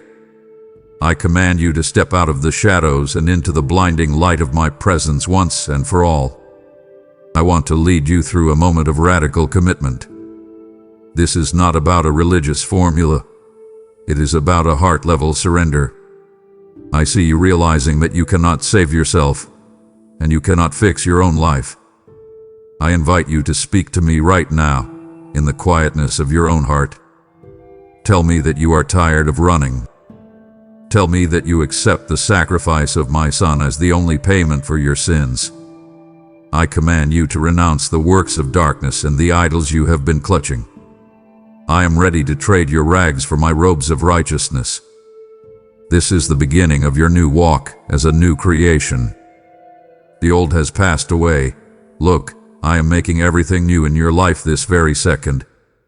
I promise you that if you step into this light, the heavens are going to roar with joy on your behalf. I see the path I have paved for you, a path of purpose, power, and peace. It won't always be easy, but I will be there for every step. I command you to enter into the rest I have prepared for those who love me. Stop striving. Stop worrying. Just walk with me. I see the transformation that is about to take place in your family, your work, and your character. You are no longer a victim of your circumstances. You are a victor in Christ. I invite you to live every day from this moment on as an offering to me. Your life is no longer your own. It has been bought with a price, and that price was my very life. I see the finish line of your race, and I want to see you cross it with your head held high and your lamp burning bright.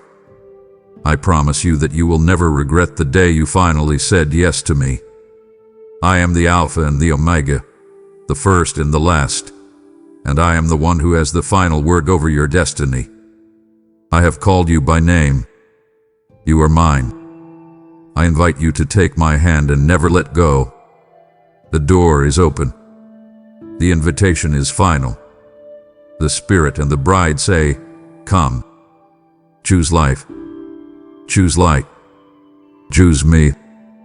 This is your moment. This is your day. Step into your eternity right now. I am here, and I am waiting for you. The final call has gone out, and as you stand on the threshold of your new life, I am inviting you to leave a trail of light for those still wandering in the fog. Do not let this message end with you. Help me carry this roar of truth to the ends of the earth by supporting the work I am doing through this channel. Every super thanks and every donation sent via the link in the description is a strike against the kingdom of darkness, snatching souls from the fire of regret. I declare over you that as you give, it shall be given unto you. Good measure, pressed down, shaken together, and running over. You are not just a listener. You are a co-laborer in the Great Commission, and your faithfulness today will be your crown tomorrow. I see your heart's cry to see my kingdom come, and I am telling you that your seed is the bridge for another's salvation. Go to the description, choose your path of support, and sow into the eternity of others this very instant. My child, I have spoken, and now the heavy silence of eternity waits for your reply. I command you to seize this fading moment before the window of grace vanishes forever. Do not walk away and let the thief of tomorrow steal your soul's urgent now. I invite you to seal this divine encounter right here, in this digital sanctuary, by declaring your surrender before the world and the heavens. I want you to leave a mark of your commitment by typing "I choose you today, Lord," in the comments below, letting every letter be a hammer blow that breaks your chains. Do not hesitate, for I am watching your heart in this very second, and I promise you that a single bold declaration of faith can ignite a fire that will never be quenched. Choose life, choose the light, and announce your victory now. Your new journey begins the moment you speak my name. Amen.